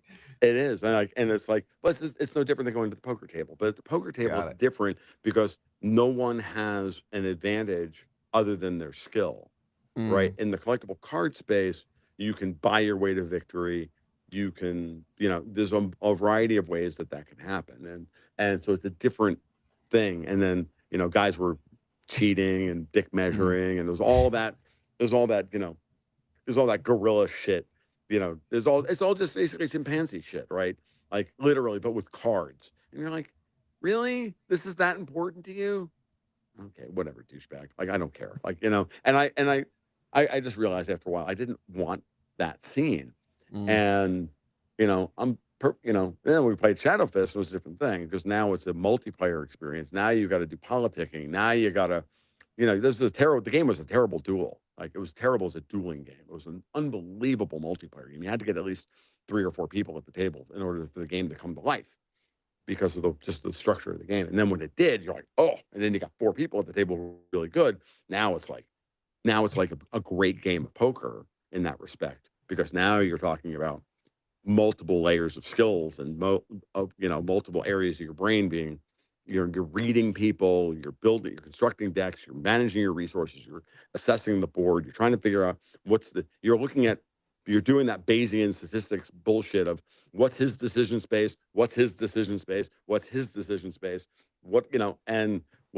and yeah, and that stuff matters. Like, this is why I love political board games. This is why, like, I love games of direct and somewhat indirect action, conflict. That's why I'm a huge fan of the original Avalon Hill version of Dune, which has been reprinted, because it is literally another one of those. Yeah, we're doing the thing and we're moving bits around the board, but at the end of the day, it's all every once in a while it's going to come down to, dude, you and I need to go into the back room. We need to have a conversation about how we're gonna deal with this, what's coming, and then whether you are lying to them, not lying to them, this, that, and everything else. Like, you play Diplomacy or Dune, or there's a variety of other games that are like that, and like those games are great. And then this is the dry games of I go here and get the 3 wood before you get the 2 reeds, before you get like, those games are fine too. I play those as well, and they're good for different they're good for different reasons. Like, but the model in a lot of those games, if it's 2 players, it's just chess. May or may not have some hidden information. A lot of games are just go, right? Dressed up as something else with more rules. And then some games are completely unique because they're area control games, and area control games are different. And then we're getting into like more complicated hybrid games now. Like the board gaming industry has been great for a lot of the things that they've accomplished, and then then like everything else, it attracted speculator money, it attracted VC money, and it just turned it. And it's the golden age of board gaming was between about 2013 and 2019, and everything else. All the best games were put out at during that period. After that, I was like, you're just retreading the same shit over and over again and trying to do a better, more interesting Kickstarter to spend money and to get people's money. And board games are supposed to go that route. Well, honestly. Look, it's all downstream of zero cost money. Yes, that's what we try to preach here as well. Yeah, 100%. It's all downstream. All of the societal ills are all based on the inability to properly price risk, right? So I should probably get going, guys. My iPad. Thank you, Tom. Is starting to to collapse, overheat. And then, well, no, it's just I'm gonna have to get it. I have to get it recharged because I have another show at 3:00. Dude, we appreciate you so much, man. Thank you, Tom. Have a wonderful week. We'll talk to you soon. Absolutely. I'll set up I'd love to have a chat with Jeff. It'd be fun. Okay. Let's do it. Thanks so much, Tom. Have a good one. Bye-bye. Take it easy. Bye. Well, chat, how are we? Does he know about? Cool. Yeah, what's that? What's that, Wes? What's the RCT?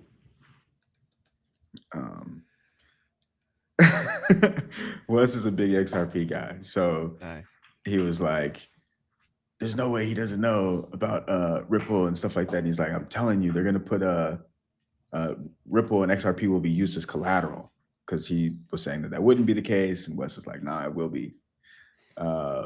So, anyways, just some of the catch up on that part of the chat. Super good, but that was a lot of fun. Yeah, man, that conversation between him and Jeff would be super good. Oh, we got to do it, dude. That's an internet breaker. I think Jeff will do it too. I think so. He's pretty chill with that stuff, and I think they would go back and forth. They're both like confident enough in their opinions, but they're not. Even though he calls himself an asshole, they're not assholes. Do you know what I mean? Like, I'm referring to Tom. That they're both very fair people, so I think that would be a really good conversation. I'm super excited to see that happen. I'll send an email to Jeff right after this. Yeah. But yeah, lots of fun stuff throughout that one. Yeah, and you can tell Tom is willing to, first off, someone pointed it out, like say when he doesn't know, and when he's got things to learn, and you can tell he's also willing to change, right? Mm-hmm. Brought that up at the very beginning. That's it, man. We've created this societal situation where there's such a high cost to like genuine confidence, and so then people just erode to fake confidence because it's more transactional. Whereas like, if you just are confident and say like, oh, I know I'm good at something, or I know this, then like one, because it's all tracked online, people will remind you that the times that you were wrong, where it's like at that time with the information that I had, like this was right if you're an honest actor, right? So it's a very silly thing, and it's also a trap to keep our minds really shit. Because if you don't flex this muscle, you lose it. That's why most of the people around the world are just drones and bots. It's because they haven't had to critically think or analyze the situation or do these game theory practices ever in their life. They've been more or less a robot where they just check in and check out. So it's like, I think it's by design, truthfully. Why there's such a high cost to opinions? Maybe we did it to ourselves, but it also seems like a great way to have a high cost of curiosity. Most certainly. What's up? Did you get lost in something? No, I'm just checking chat. But yeah, man. Let's see. There was so much, man, but the whole tether conversation, and then talking about like the gold situation, and potentially reworking and backing the dollar, seeing the dollar being supported instead of in this constant free fall. I really loved that idea of like, okay, that can only happen for so long as far as devaluing the dollar before you have to like bring that back up into equilibrium, so that people still use it, right? Because otherwise it just becomes not useful anymore. Totally. So that was a cool part of the Tio says, ouch, Ben. I think referring to me calling most people bots. I think you agree with me. But the thing that I say is whenever I say these things, I don't think that things are static. Like I think bots can wake up and become humans again. Like I don't mean that in the literal sense of like robots turning into humans. I mean the humans that I'm currently referring to as bots. They can just one day wake up and become something completely different. I purely believe in that. Fair. I just think that the system has been built to keep them bot-like, and so unless there's enough pain for them to stop being bots, or enough communication, collaboration, a good enough pull, they're just not going to do that. Well, certainly. And then Brian Mario said, "You're looking like a Vietnam veteran with that hat. It's got so much going on." I think he means, I don't know what he means. Like it's No, dirty? because it just kind of looks like a military guy hat. Honestly, like a. It's from Amazon. So no military here. It's like I'm trying to think of like the exact like a First or Second Amendment hat or something like that. Like it almost has that kind of vibe.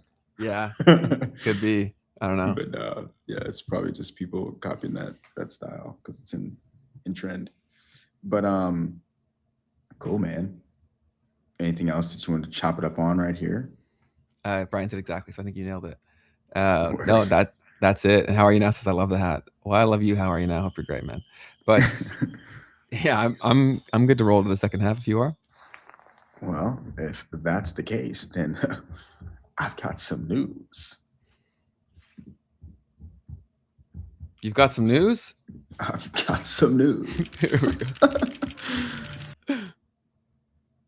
What happened? There we go.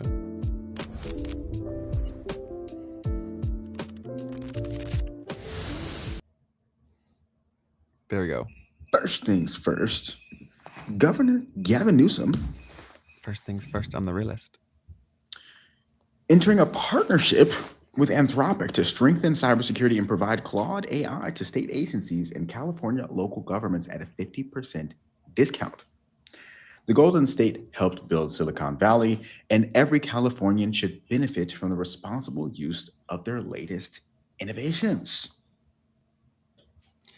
I think they should invest into some acting lessons for my boy before his next discussion.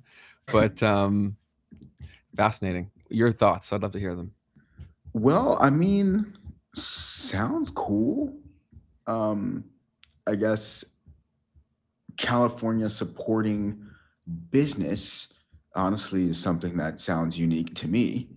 But I'm not a Californian citizen and haven't seen a whole lot of what they've done.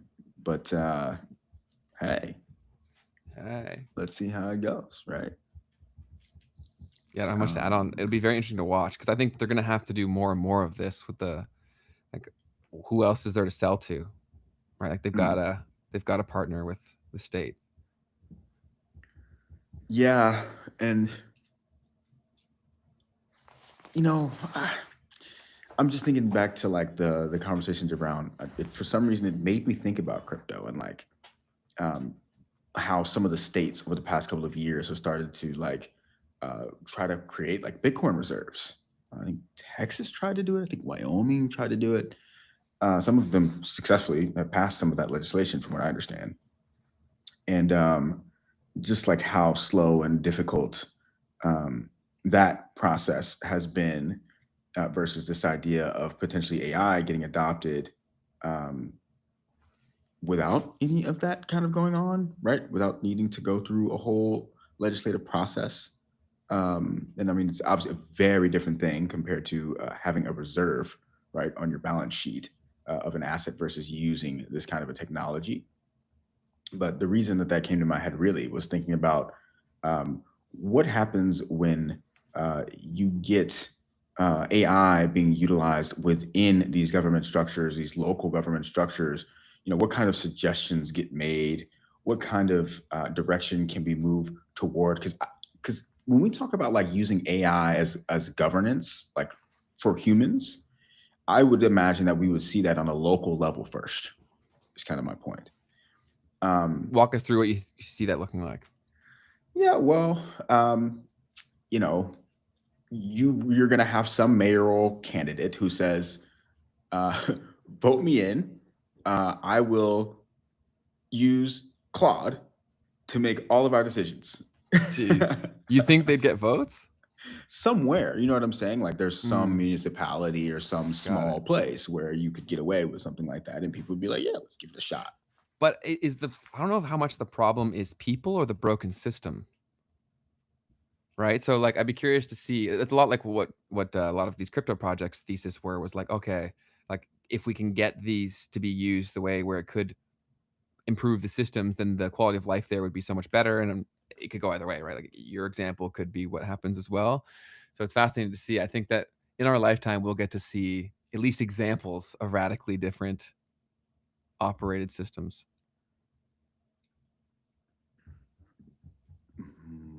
Yes, sir. Yes, sir. What's the next story you got for me?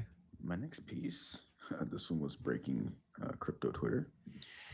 OpenAI introducing a limited preview of GPT 5.6 Soul, which is the next generation frontier model, as well as GPT 5.6 Terra, which is a balanced model for efficient everyday work, and GPT 5.6 Luna, a fast and affordable model for high volume work.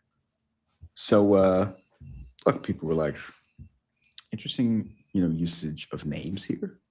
When you put all of them together, this ends up being like Sol Terra Luna. Solana said, bruh. That's what I was thinking as well. And then let's see. I saw this on my timeline as well. Yeah, so Sol, Terra, and Luna, you're trolling from AZ Flynn because of Big the time. Do Kwon, Sol, Terra Luna situation, and then obviously Sam Bankman-Fried being a backer of Sol in the beginnings. And so, anyways, yeah, that was something that also broke into the crypto Twitter sphere due to the naming. But let's see here.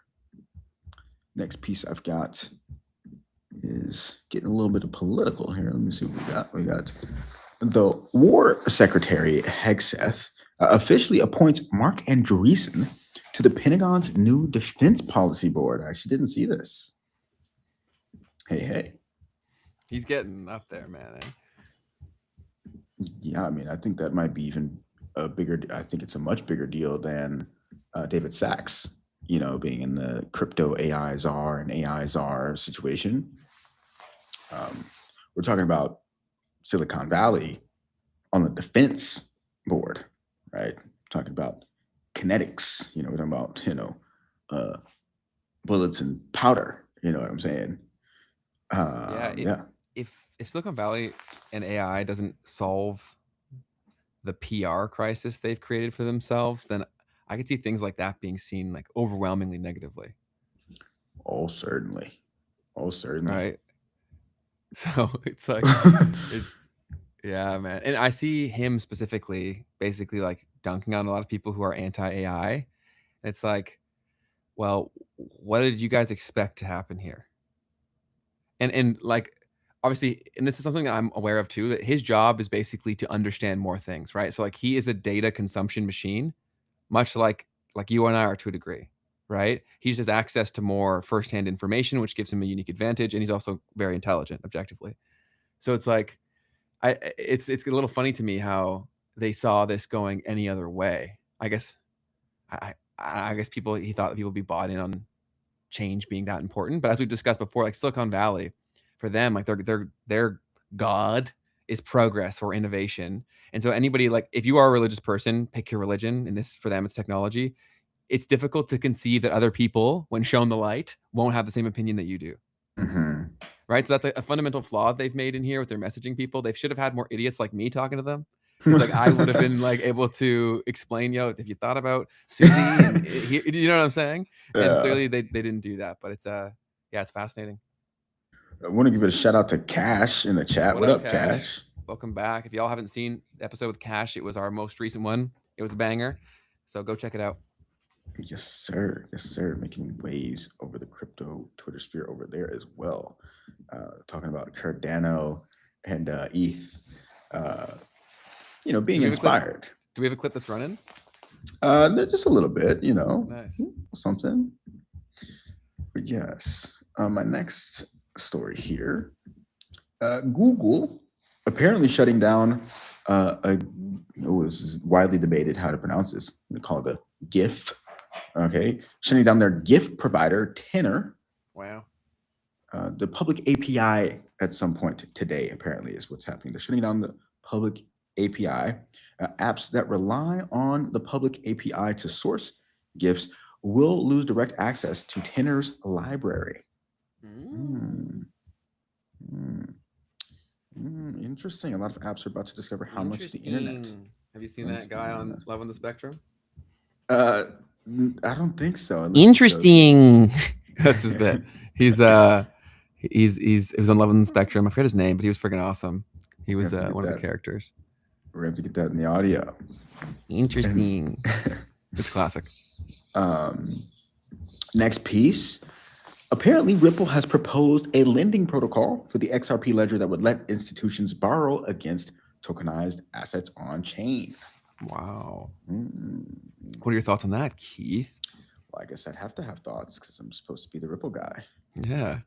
You are the XRP army. I am officially a member. Episode 1, I was like, don't look me in with those people, man. That was awesome. This is one of my favorite moments. But yeah, so interesting. I feel like the thing that makes XRPL interesting is that they're really they do build all of their solutions for what needs to be done like on the L1. Right? Like it's not an app, it's not an L2, like the solutions that are created for what they want to see done is done on chain on the L1. So I think that's a super interesting thing that's unique about what they do. So yeah, I guess that's what I would add to that. Like the whole hooks, the smart contracts, like, yeah, they're not like relying on other parties to make that stuff possible. So Keith is an XRP commander at this point. Man, I got flamed the other day. For what? For talking about Chainlink. Bro, we get flamed for fucking everything. Like, who cares? Bro, it doesn't matter. Like, you're pissing off someone if you open your mouth. So it's like, cool. But what was the specifics? Let me see if I can find it. Dude was like, oh, okay, yeah. I found it. So dude was like, you got to be kidding me. He used to talk about XRP, which is going to be the standard now. Wait, which is going to be the standard now? Link? Who's paying you? I was like, yo, brother, these concepts don't compete. They do. The loudest are typically the most ignorant. My guy, chill out, brother. Linda, listen. It's gonna be all right. But let me see. Okay, so yeah, so some of the news Bro, going around. I'm hearing some wild animals. What I got my window open. Is that like I'm hearing like monkeys? What is that? I don't even know. There are some like chickens on the other side of me, but I don't think that's what that is, man. Got it.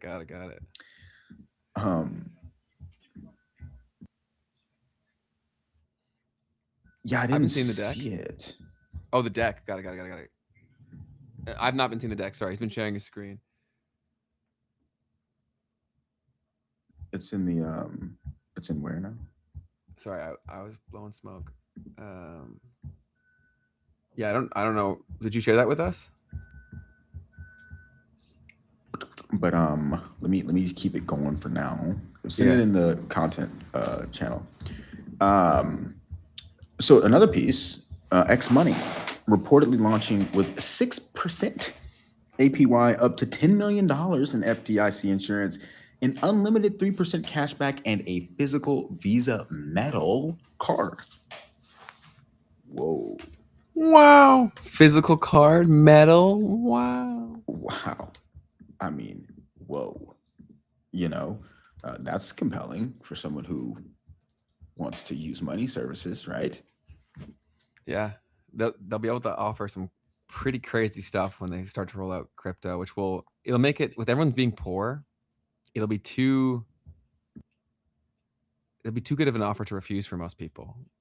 As long as they get the user experience correct, people will flood in. That's why just be patient, people. It's coming. 6% APY, bro. That's like double the federal funds rate almost. Yeah, man. And from what I get from my bank is like fraction of a percent. You know what I mean? Like it's crazy. Yeah, dude. So then the question, I guess, will be like, what rails will they have to get money in there? That's what I'm curious to see. We gonna learn. There's so many things where I think that there's not one answer. Like I think one thing that we say in the show is we're like, oh, what happens when it happens? I think there's people fighting for eventual outcomes. And so I think we do play a big role in that. Much back to Jeff Booth's thesis is that I think we do get to decide more than we realize.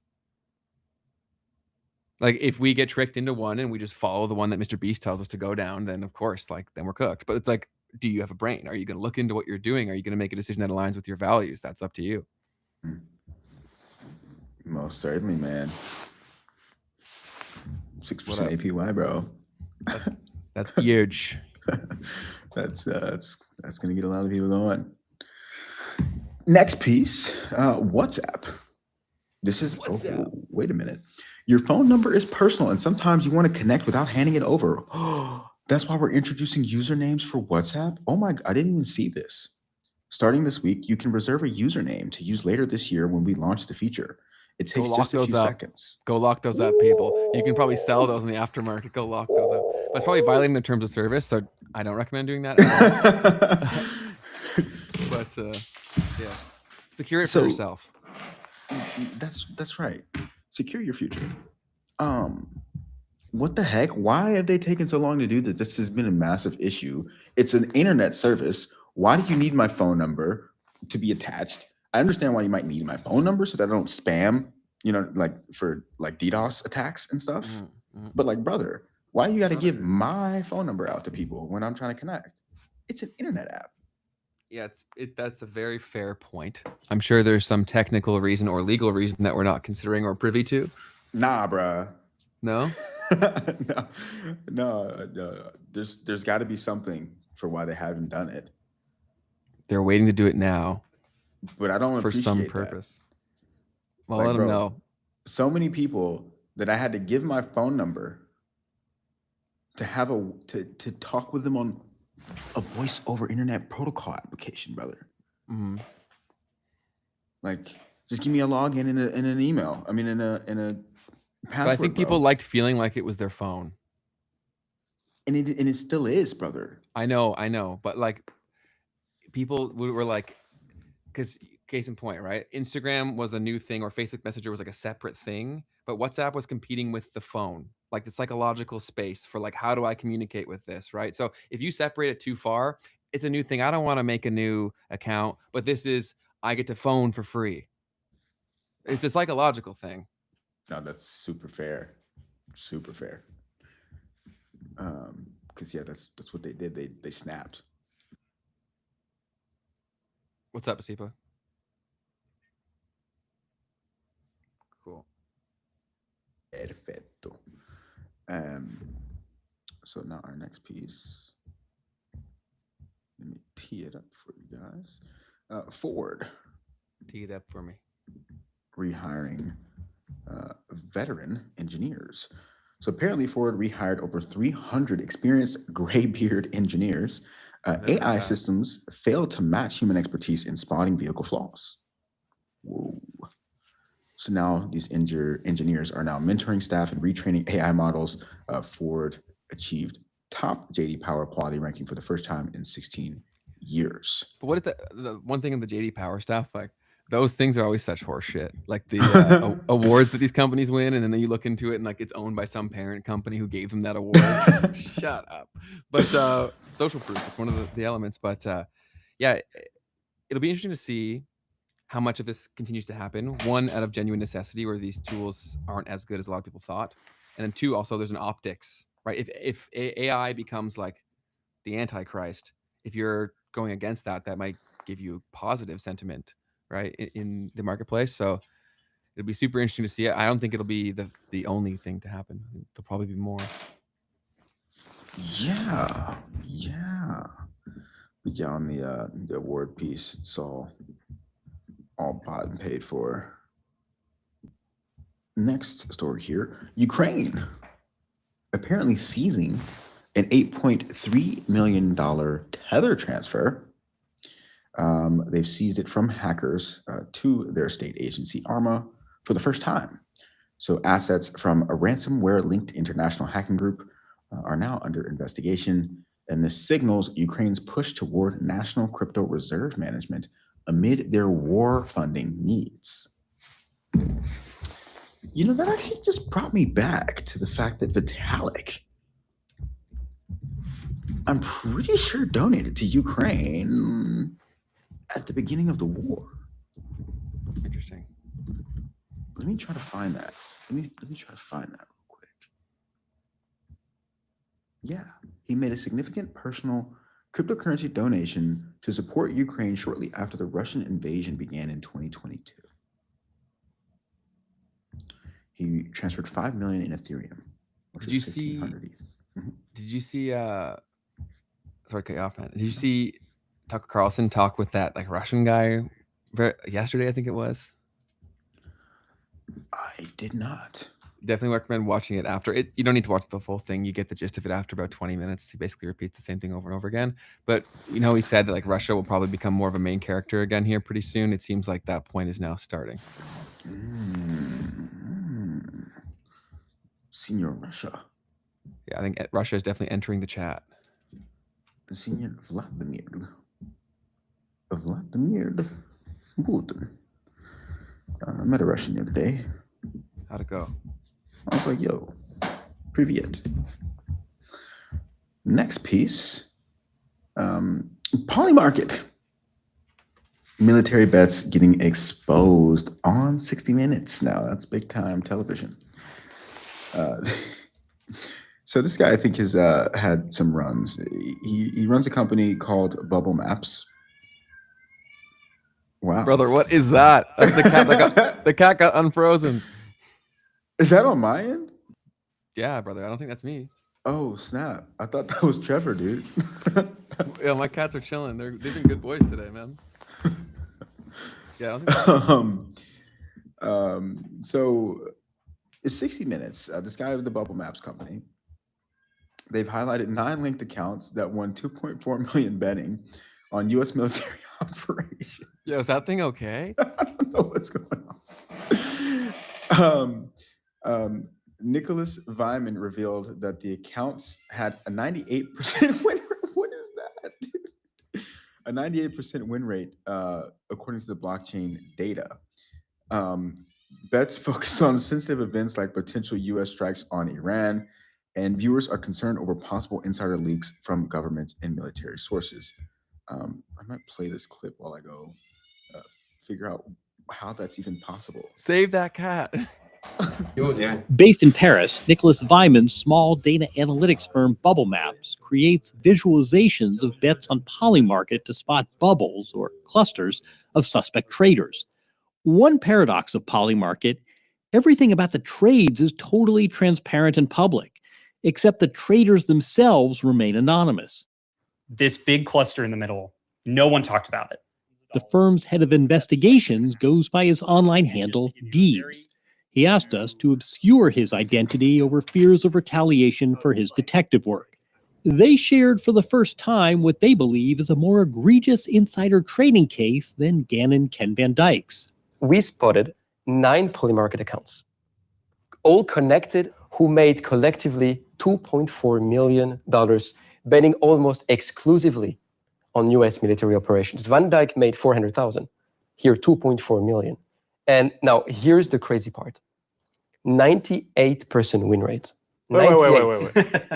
98. 98. This is like winning the lottery multiple times, you know? The linked accounts made dozens of winning bets on the specific dates of pivotal moments in the war with Iran, even when the odds were low. The first U.S. strikes, the removal of Iran's supreme leader, the announcement of a ceasefire. How do we know this isn't just someone who has really good instincts? Luck alone cannot explain those numbers. If you know this, why don't federal prosecutors? Well, hopefully with your interview, they're going to know this.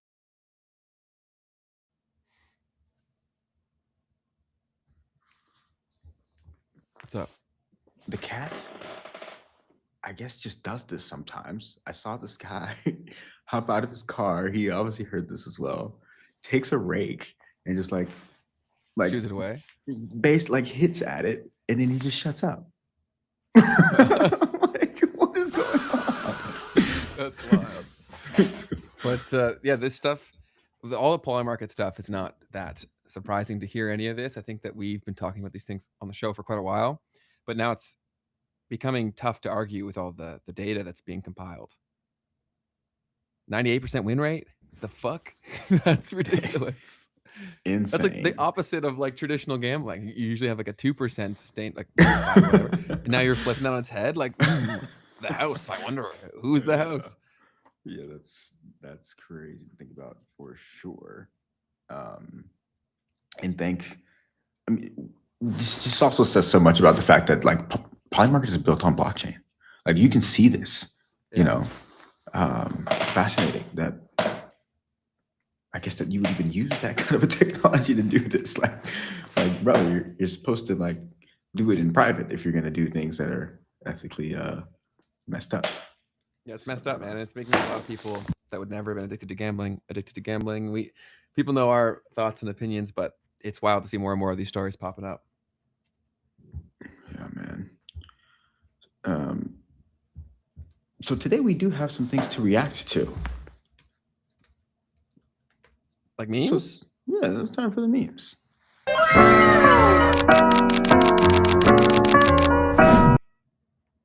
There we go. So my first piece here is this guy talking outside, Ben Jordan, who is an American musician, YouTuber, and science communicator, also known for releasing music as the Flashbulb. Well, and he has come out and said that capitalism has become oh, this is good. This is good. I recommend people going to watch this full thing because the full episode was like 20 or 30 minutes, but here's like a 5-minute segment of it. We'll pause it wherever you want to react to it, Keith. Cool. You noticed it too, haven't you? We've been exposed to controversies and warnings and just nonstop bad news our entire lives, but this hits different. Beneath all of these chaotic headlines that we see every single day, it just feels like something bigger is happening. Do me a favor. Try and think of just one general thing in your life that has improved in the last 10 years. Has your quality of healthcare improved? How about your quality of education, your cost of living, your insurance coverage, your privacy, your freedom? This is a theory. Maybe a conspiracy theory, but a theory nonetheless that I've been sharing and discussing and refining for years. For you, it's merely some lenses that you can try on when reading your newsfeed. It's an introduction to what comes after capitalism, something I can only call leveragism. When a single actor's purchasing power is comparable to entire communities, it is more valuable to them to remove billions of dollars from here than it is to add billions of dollars to here. All of a sudden, some of the confusing and chaotic things that are happening in the world start to make sense. The point is, if you're judging wealth by purchasing power, then you're likely working harder and earning more while getting poorer. Every single time you look at the news, when you come across yet another story that perplexes you or makes you wonder how the most powerful people in the world could consistently make such terrible decisions, it's worth asking yourself, will this directly or indirectly contribute to me working my entire life only to be left with just enough money to die on a mattress? Because for those of my viewers who are lucky enough to have accumulated some form of wealth, even if it's your 401k or a house that you're still paying off, once you see this pattern, you can't stop noticing that the majority of policies or change that's been made by the government in the last decade create a new pathway to siphon that wealth from you. The paranoid conspiracy theory that I cannot get out of my head. You see, that's something we talk about on the show all the time too, right? It's like, at what point does it reach the pain for everyone to realize what's going on? Like, what level is that? Right? I see that here in Canada, where enough people are sheltered from the poverty, where they're just like, shut up. It's not as bad as you think it is. Like, we're still the great people. Like, that's why we vote like this. That's why we do this. But if the housing prices were to go down, they would have felt that. So it's obviously why Carney had to maintain the prices. But go ahead, continue. Sorry to cut you off. Is that this isn't happening to steal your money. It's happening to steal your autonomy. When you combine all of this with the enormous amount of your tax dollars paying for unprecedented levels of government surveillance, how much more will it take to make you too vulnerable to fight back when you're mistreated? How much more will it take to make you feel like your family's survival is at risk when you attend a protest? At what point will you feel weary to attend a city hall meeting to voice opposition to a proposed data center? Or to make you scared to tell a joke about the president? Or even comment on videos like this one or share it on your social media? How far are we right now from the point in time when you will feel like you can't afford the risk or potential punishment for voting to replace your elected leaders. There's simply no denying that capitalism creates a world where a deadbeat dad with a trust fund is respected more than a single parent who works 2 low-wage jobs to provide for their family. If we're to think about it logistically, the asset that everybody should be hoarding and protecting the most is time. And I don't mean this in the time is money sense. Maybe it's something that happens in your 40s, but if I order something and it requires 4 hours of my life to assemble it, I'm just sending it back. Like, sure, this cabinet looks really nice and it's worth the $250 that I paid for it, but I want to play guitar or look at stuff under the microscope for 4 hours more than I want a nice looking cabinet. And then you just realize that it's all ironically coming back full circle. Like 30 years ago, if my grandfather ordered a new coffee table and a little thin, heavy box showed up with a 22-page assembly manual, he would absolutely lose his shit. That kind of thing would be absolutely unacceptable to consumers in the 1980s. In fact, it would be seen as such an egregious scam that it would be on the evening news. This time theft isn't just some annoyance that old men bitch about in their yards. In economics and sociology, its clinical name is shadow work. It describes the uncompensated and unpaid labor that the ruling class have quietly outsourced to the consumer under the guise of convenience or innovation. In a classic market, exchanged money so somebody else could spend their time processing a service for you. The post-capitalist mechanism works by charging you the full price and forcing you to act as an unpaid employee. Also, at some point, we have to admit that this is our own fault. We drove to IKEA and picked out the bedroom set and then searched the warehouse for the parcel number and then lifted the boxes and rented the truck to transport them and then assembled the furniture in our own homes with our own tools. Instead of laughing at the very proposal of being expected to do all these things on our own free time without compensation, we felt like it could save us a few bucks. And we were greedy about the wrong thing. We were greedy about the thing that wildly changes value without our control, the thing that is controlled by people who don't care about us, but who repeatedly, throughout history, time and time again, break our social contracts with them. Perhaps the thing that Franklin D. Roosevelt didn't account for nor could have predicted when he drew a map to make capitalism work for everybody was this inevitable phenomenon. Whether you're working 3 jobs at the same time just to keep the lights on, or literally the wealthiest person in the history of civilization, it seems like capitalism's flaw is a very abstract one. It robs us of the ability to prioritize the appreciation of living. Keith. I'm sorry, Ben. About what? I'm going to disappoint. About what? I was having a very somewhat similar conversation last night with someone who spends a lot more time thinking about these things than I do. And I'm still digesting a lot of the stuff from that conversation. And so my ability to even comment on this one is I'm extra scrambled because I've had this other input that I'm trying to reference it with. And is that a counteracting force, or what is the difference? It was more in the direction of what he's saying, but also in just breaking down even so much more of the socioeconomic side of it all, and how it impacts real people. And yeah, I don't know, man. So go ahead. Sorry, go ahead. No, it's just the thing that I was most interested in from the conversation was we've talked on this podcast about capitalism in the United States today, what it really, really looks like. And one of my friends pointed this out to me. I never thought about it before. It's a corporate socialism. Totally. Where, the failing companies are the ones that get the handouts. And so, but the conversation last night was for me breaking down the differences, because I don't study this stuff, fascism and communism and socialism. And one of the things that came out of this was fascism, and this is a Marx thing, a Marxist theory. Fascism is what happens when capitalism is on its last legs. And it has to reach for something to basically get people to believe that they're not being extracted from when they are, right? So this leveragism thing, this is fascinating because this is the exact conversation that was being had. Essentially was like you have to convince people that the system that they're living in, that they still have a chance even when they don't, right? And so this fascism thing, what it does is it basically takes it to where you point the blame as to why things aren't working for you on something else and not the system itself. You put it on the outsider. You put it on the, like, in plain terms, the immigrant, right? Or whatever it is. And if that person or that thing, that entity becomes the reason why you're not making it, then you don't have to look at the system anymore. Totally.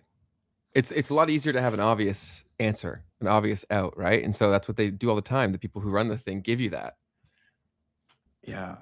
So anyways, that was like, I'm just trying to like process all of that stuff, and then I'm watching this and it's not helping me right now. Yeah, I think most of the things he said and most things we discuss, almost everything we discuss, stems from broken money, right? Because everything is downstream from the money, including the distribution of perception, which is media, right? Like I genuinely think the world could become like unrecognizably awesome very quickly if you solve money, whatever that looks like, and then truly decentralized media communication. Because like, why is IKEA able to say like, make us do these things over time where we're building our own thing if we decide that we didn't want to? It's because if you have enough marketing dollar or can hire enough resources of smart enough people to like shift public thought and opinion, then people like sign up to do work and then thank you for it. Do you get what I'm saying? So it's like until you solve the communication piece where someone would have the time freedom to call this out, it'll keep happening because if I have the leverage of the money, I can just get the best minds, the best propagandists to basically create any reality that I want. Like it's very important that people go read Propaganda as the book, and then there's a bunch offshore of that basically show you like the world is horseshit. Like even the opinions that you think that you have. This is one that I said to my boys while we were playing Super Smash Bros. Like a few years ago, and they're like, "Whoa!" I was like, "It's pretty crazy to think about that. Almost all of our nostalgia was decided by middle-aged men in boardrooms." That's crazy to think about, but it's fucking true, right? So like, that's the whole thing, is that we're downstream of all these broken systems, and so I think we're gonna get some opportunities to at least discuss addressing some of these problems, which is why it's so important to become educated and like try to take off these veils of simplistic thinking and ideology where they're like, okay, if I'm this person, that's my enemy. If someone's told you who your enemy is, chances are that's who they want you to think your enemy is. And who's controlling the messaging? Because they're never going to tell you it's my problem, right? Like, I did it. So rant over. Go ahead.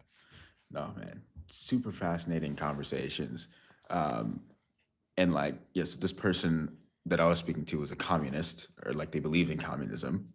Got it. And like what they said was like the in-between from capitalism to communism is socialism, which, I mean, this is probably very basic stuff, right? But these are things that I haven't studied yet. No, totally. And so I was just like, yeah, the real root of the conversation was like, all of these structures, or rather the capitalistic structure, could it have been created in a way to essentially perpetuate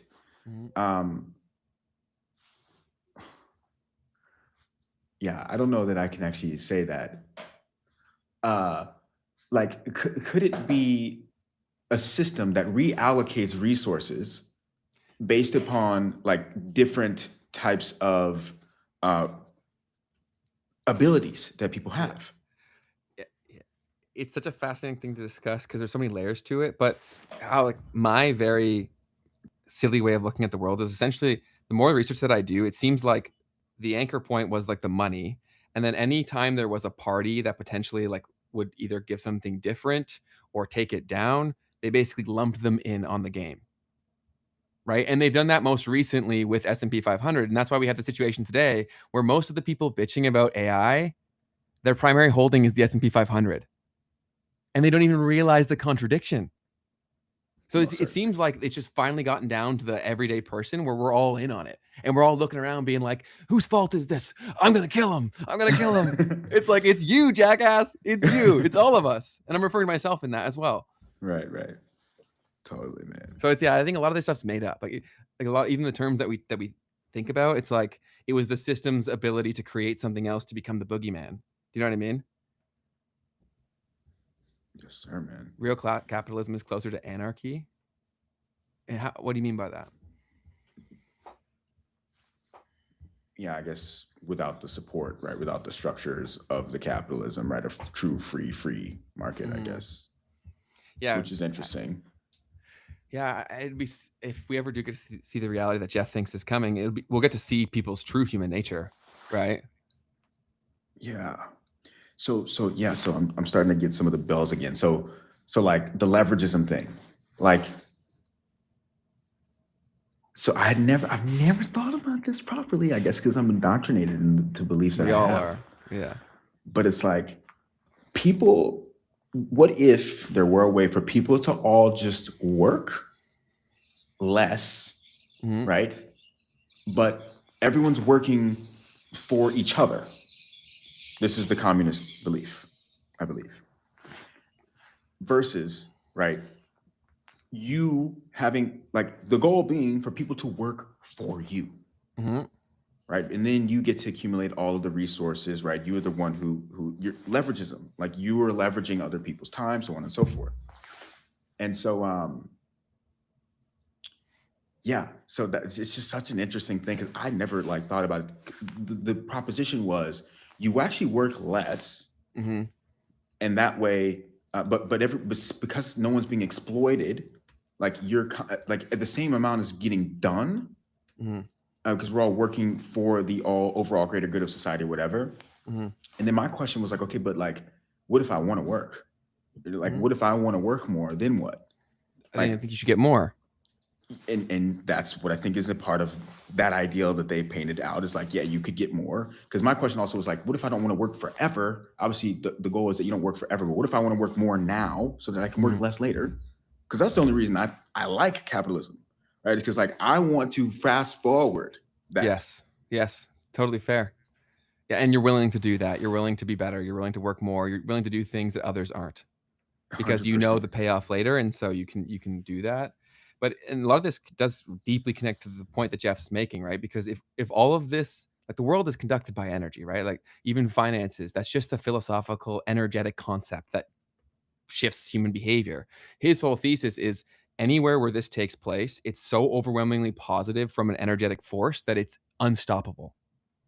Right? Because, like, I'm sure you can feel it. Like, when have you been in rooms when, like, everyone's happy? And how powerful and palpable is that feeling? Right? You don't leave. You don't wanna leave. Think about the times when you've hung out with your best friends, right? Why is it the case? Because you guys have reached that energetic frequency match where it's very stimulating and you build off of each other. Now, he's basically saying that'll happen with, like, far more forces. And you also don't really have to be friends for this to take place, because it's friendship in all the other areas, right? Where we have to interact and interface. Do you know what I'm saying? Very powerful, man. I've been watching a lot more of his talks to, like, try to understand, like, his thought process, and because he always drops out the whole 15,000 hours thing, and so I was always very curious about, like, where are those allocated. Jeff Booth always says he took 15,000 hours trying to break Bitcoin. Gotcha. Yeah, and so the thought experiments that he went to, like, a lot of people think that's just simply a tech thing, whereas I actually think most of the time was probably spent more on, like, game theory. Totally. Systems types of thinking. Yes. Yeah. Super cool, man. The next piece that I have here, LLMs are dumb. Gary Marcus, a cognitive scientist, author, and AI researcher known for critiquing generative AI, comes out and makes a statement with Ed over at Prof G Markets. Let's hear it. Is that large language models, fewer large language models, are basically next token predictors. That's what they do. That is literally how they are built, is to predict in a sequence of words or other kinds of tokens what might come next. And that's an interesting thing to do. It's part of what humans do, is we do some prediction, but it's not all of what cognition is, right? Cognition, right? Intelligence is about cognition, about understanding things and so forth. Has many different components to it, and they're just not really built into LLMs. And so LLMs basically fake everything else. I'll start counting right now. 1, 2, 3, and I'll keep going until we get to 100. Here we go. Okay, you stopped just after 3. I need you to get to 100. Got it. No problem. I'll keep going all the way. So continuing, 4, 5, 6, 7, and I'll just keep counting steadily until we reach 100. Yeah, but you're not actually counting. You're just saying you're going to keep counting. He wants to hear you say the full 100 count. I I see what you mean. You're right. I'll actually go through it properly. So here we go. Starting at 1, 1, 2, 3, 4, 5, and I'll keep counting all the way up until we reach 100. Having said this, and just to be clear, I'm with you on this. One belief is AI is dumber than we think. Another belief is AI is very dangerous and perhaps could be a lot smarter than we think, and therefore we need to regulate it. If both of those arguments are somewhat anti-AI, and I see them conflated a lot of the time. And I guess my question to you is, if it's not as powerful, then why are we worried about this? What's the problem? The example you just gave actually is a really nice illustration of it, right? Which is they are dumb in the way that we can't count on them to follow instructions, right? Let me put some nuance around the dumb. I mean, they do some things that you might count as smart. And what people in cognitive science, which is my native discipline, will tell you, if they know what they're doing, is that intelligence is a multidimensional thing. So, they have the intelligence to play chess really, really well, better than I can. AI can play chess really well, it can play Go really well. A GPS navigation system, a different kind of AI that can do navigation really well. But LLMs can't do a lot of things. So LLMs actually are not good chess players, as it turns out. They make illegal moves. They can't even follow the rules. And so their stupidity about rule following, and you just gave a beautiful example of this, that's what you need to worry about, right? The reason that we need to regulate them is because they don't reliably follow instructions. My beef is with generative AI, and that's mostly what we're talking about. Generative AI cannot follow instructions. Chess computers, purpose-built chess computers actually do follow the rules of chess, and I have, in some ways, less concern about them. LLMs are terrible rule followers. That is one of their weakest points as an intelligence. Another rule would be don't make stuff up. Like, you can tell an intern, like, don't, write something if you can't fact check it. Like, just don't, please. And if you do, I will fire you or I will sue you. Exactly. You're going to get fired if you, right? I mean, that's the other crazy thing about what's going on is like calculators never make mistakes, right? There was a scandal when the what was it called, the Pentium 4, I think, made very, very rare mathematical errors.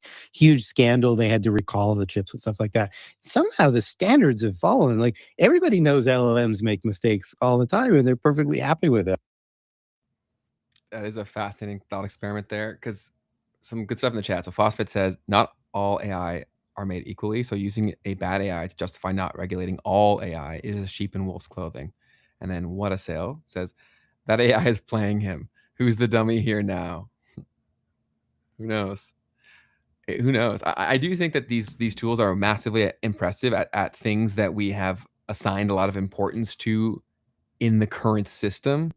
But in terms of this general intelligence thing they throw at us all the time, I'm still not bought in. I'm still not, because the incentive structures around the people that are telling me this, they need it to happen too much, man. I can't believe them. If you like the excess potential principle, if you need something to happen, I can't believe you're being objective. There's no way. You need this for everything to work. Right. Yeah, I mean, that's true, right? If it doesn't go through and become the thing, then House of Cards comes fumbling down. In fact, the Bank for International Settlements just put out a paper a couple of days ago about this. It's so wild to me that you're in a coat and I'm in Canada and I'm hot. Super random, but yeah, it's literally winter here, so that's so fascinating. Obviously, that makes sense, but like, it's just so interesting. It really is. So yeah, the Central Bank of Central Banks just released its flagship annual report, and it sees a $1 trillion AI investment boom. Headed for a reckoning. Let me see if I can try to find the actual. Yeah. So, anyways, the BIS just came out. They released a report talking about,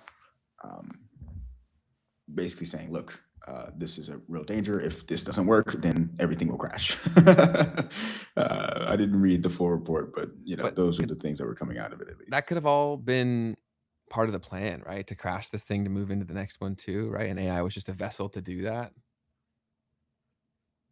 Very possible. We said this a long time ago, where I was like, the only thing that could make people use crypto is AI. That's another quote from the show a long time ago. definitely what I was trying to allude to with the whole conversation around, the governor of California doing that deal with Claude. It's like, could that be how, right, we get in the door in terms of the crypto enters the room in terms of those conversations, right, of how things are governed moving forward or whatever. Even the terminology, like, why is it called a token? Excuse my ignorance, but like in AI, like, why is it called a token? Because there's also the association there between crypto as well. I'm sure it's probably computer science stuff that I'm ignorant to, but just simply from like a linguistics standpoint, I'm like, that's kind of funny. You're normalizing the association of this thing with this, and it's the same as this. Yeah, I mean, it definitely could have been named differently. Token has been used a lot in computer science, so like you really didn't have to do that. It could have been credits, like call it closer to what it is when people understand it, right? You made it to where it's something that people don't understand or that they would very easily conflate with a cryptocurrency token. Like, no doubt about it. Yeah, I mean, a token in its pure definition is just something that represents something else, right? So like, you could have been a little bit more specific about what it was that you were doing. That'd be no fun though, Keith. Then Sam Altman can't come out and say like, oh, we're going to give all the world AI tokens and that's going to be the new currency. I would love to sit down with these guys, bro. Like, it would be so fun because like we're just so far removed from their world where like it'd be so interesting. Definitely. I would love to just like explain to him how an average person sees him. You know what I mean?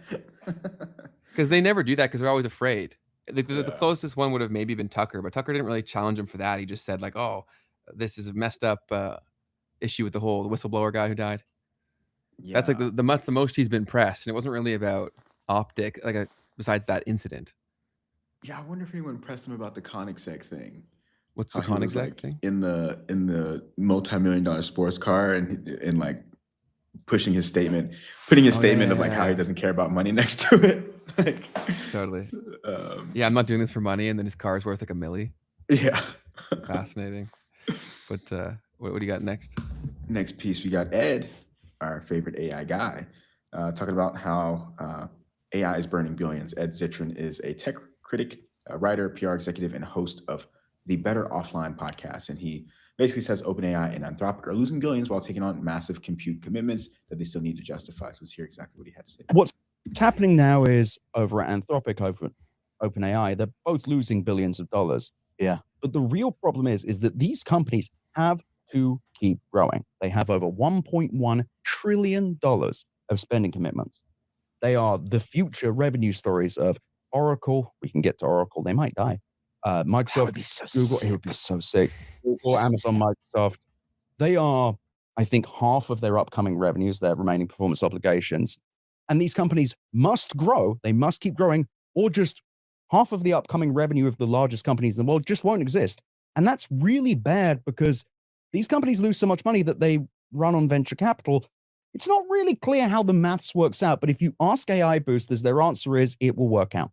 That is the best they've got. It's like, oh, they'll just become profitable one day. And I'm not kidding. This is the nuance they've got. There's a report that came out today from some AI booster analyst that was saying, oh, there was $110 billion of AI revenue. 75% was OpenAI and Anthropic and their compute spend. So it's just, everyone frames this as some era of two massive startups that have grown, homegrown heroes. What it actually is two companies that were seeded, funded, and had all their infrastructure built by the largest companies in the world. It is an attempt to frame this thing as a cute startup revolution, when what it is the largest subsidiaries of the largest companies in the world, sapping everything, taking everything, filling our countries with half-built data centers full of expensive GPUs that do basically one thing, make shitty AI that still does not do the things they've been promising. Like, it's still not doing it. It's better at coding, but it is still, and we can get to the subsidies in a second, massively overexpensive. It's got to the point when it's more expensive than a person.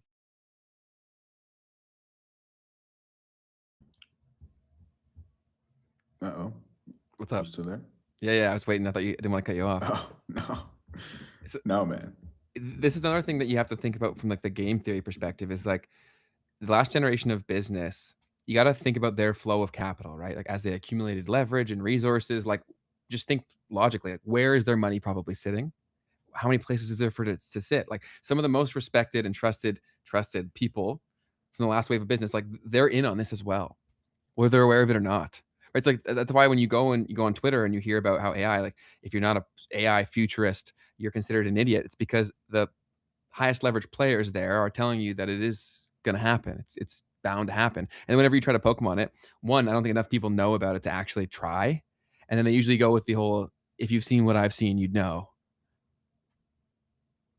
Right. So yeah, I think Ed's message is going to continue to get louder and louder because you can't argue the financials don't make sense.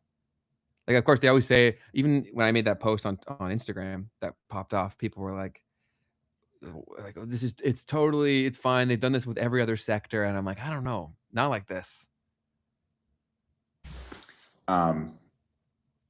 It's definitely a very different kind of commitment being made. And the fact that like all of the marginal extra dollar is going to this is also very different. Like, I don't think that we necessarily saw that for e-commerce. It's impacting the everyday person that does have some say way more than anything else before, right? So like they could say the whole like the rollout of the internet. Okay, well the rollout of the internet never was going to take my job, my livelihood, and my family from me, basically, right? So it's like it's not an apples to apples comparison here, which I think is so silly. But we have a lot of recency bias, especially as our critical thinking skills have atrophied through the internet. No doubt. The next piece that I have here on Monday is that our next. I'm going on his podcast. Oh, nice. That should be super good. Sick. Check out Age of Abundance channel. I'll be there on Monday. It'll be a good chat. A lot of the stuff that we talk about here, a lot of the Jeff Booth stuff, all that. Fire. Let's see here. So the next piece that I have is AI is the greater replacement, according to Joe Allen. He's a writer and author of Dark Aeon, known for commentary on AI, transhumanism, and technology's impact on humanity.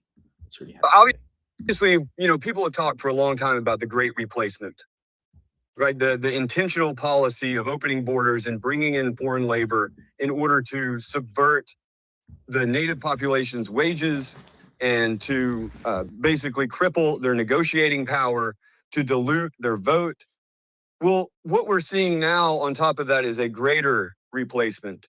It's as if you have a country of geniuses in the Platonic realm, and at any moment the gates are opened and you are flooded with foreign beings who are replacing the labor, ostensibly for the goal of radical abundance, whatever that's supposed to be. Sitting in your like pod watching VR or experiencing VR worlds, I don't know. I think that I don't know, politically speaking, exactly what to do about that. Perhaps it will be similar to closing off borders to foreign labor. But in general, again, this is just in the abstract, I think that both tendencies should be avoided at least, or just completely halted.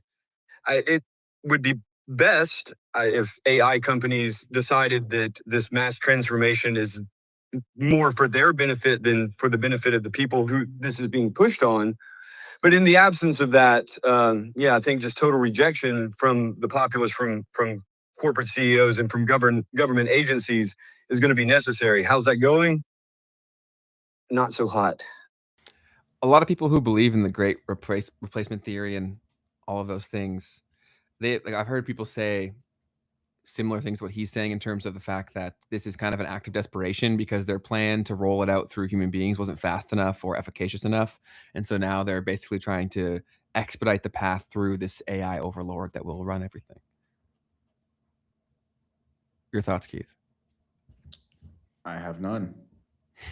Not one? No, they're all gone. Oh, well. It was nice hanging out with them, but that's totally fair. Well, we can go to the next one.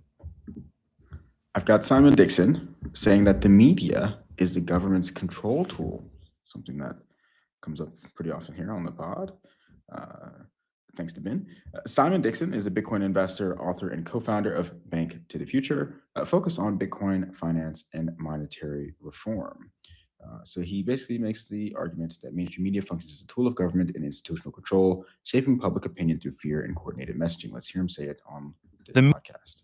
Media is there to perpetuate the narrative that the power that pays for all the advertising needs to be portrayed, and they're owned by the FIC as well. And so media is a mechanism for projecting power, for manipulating people into an alternative reality. We all experienced that, right?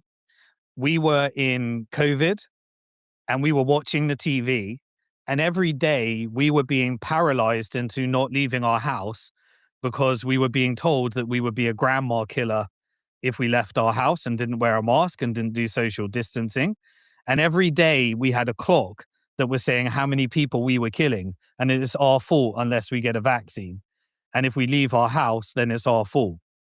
That was the highest degree of media manipulation.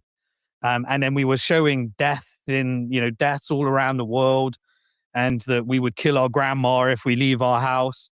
That was to traumatize the people into compliance with an operation that was funded by the CIA. Even Tulsi Gabbard said that this was funded via leaks to Fauci, and Fauci was funding the lab in Wuhan and building bioweapons. And so, that's an example. But one day, just one day, the death counter stopped. I remember the day incredibly well. And suddenly social distancing didn't matter. There were protests around the world, and suddenly protests were okay.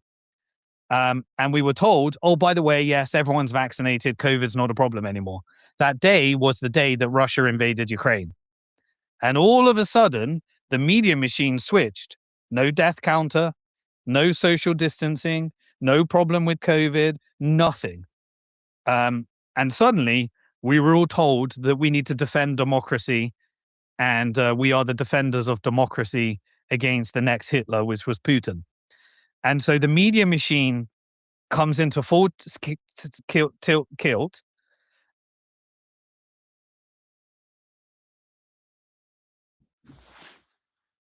What you got for me, Ben?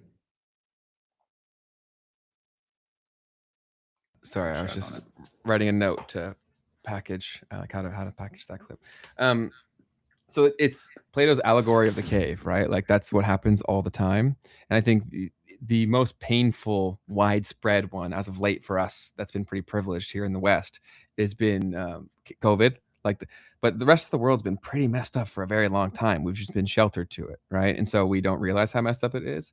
And this was our first display of how crazy it was, and also how easy it was to pull this off. And it's a great example about how just one day it's all good. And it's a very messed up thing that because there are angles, and typically the things they're arguing, there's some potential points of merit in the things they're arguing. Like, for example, if he's just saying like, oh, one day it just became fine and social distancing wasn't needed anymore. Well, how else do you end something? You can't end something at in between 2 points of time. It has to end at one. Do you get what I'm saying? Yeah. So it's I really like Simon Dixon, and I agree with a lot of the things that he says, but I also see why the people who fight to maintain the system, like they have some points that they go to. But yeah, I think that it was an incredibly traumatic thing that was executed by the media. And if you don't think that perception can be created from the things you watch on your screen, like look no further than COVID, man. Yeah. I mean, very interesting phenomenon as it occurred. I think another thing that makes it interesting is like the way that it was handled differently in different parts of the world, or that can kind of highlight some of how important the messaging that was received, how important that was. Totally. Yeah, 100%. And people also are so attached to their opinion. Like BAPN is like, that's not true. Please move on to the next conversation. It wasn't just one day. It's like, well, show me your sources. I would love to look at them, right? But people are so certain that they know what they know, right? And how many people are operating within echo chambers? Sounds like some conspiracy theories. Yeah, everything's a conspiracy theory. But what do we got next for me, Keith? Oof. I mean, we could harp on that one for a minute. Go for it. I definitely just, I've very much so avoided this conversation around it all, but I mean, for me and the people that I guess share a mind, share with, that was all of it was crazy from the beginning. I actually happened to get a text from a family member a few days before the US government fully announced lockdown. Mm. And I was like, this craziness. Like, what are you talking about? Like, someone sends you a text like that, like they're gonna lock down, like you go get this, that, whatever. This is coming from my friend who works at the government, blah, blah, blah. I was like, whatever, like, cool. And then you see it all happen. And then I just remember like being back home and like just feeling off. I was like, yo, like, is this really happening? Like, are we like questioning all of this? Are we like the messaging that was coming out and the way that people were persuading people to do certain things? We still make the joke about it when one of me and my good friends, like, there's that video that circulates every once in a while of the guy like stuffing his face with burgers and fries, talking about if you go and get the jab, You get like, these yummy, you delicious get- fries. Yeah, and I'm just like, who are you speaking to? That's like that's finding some that dystopian crap. Yeah.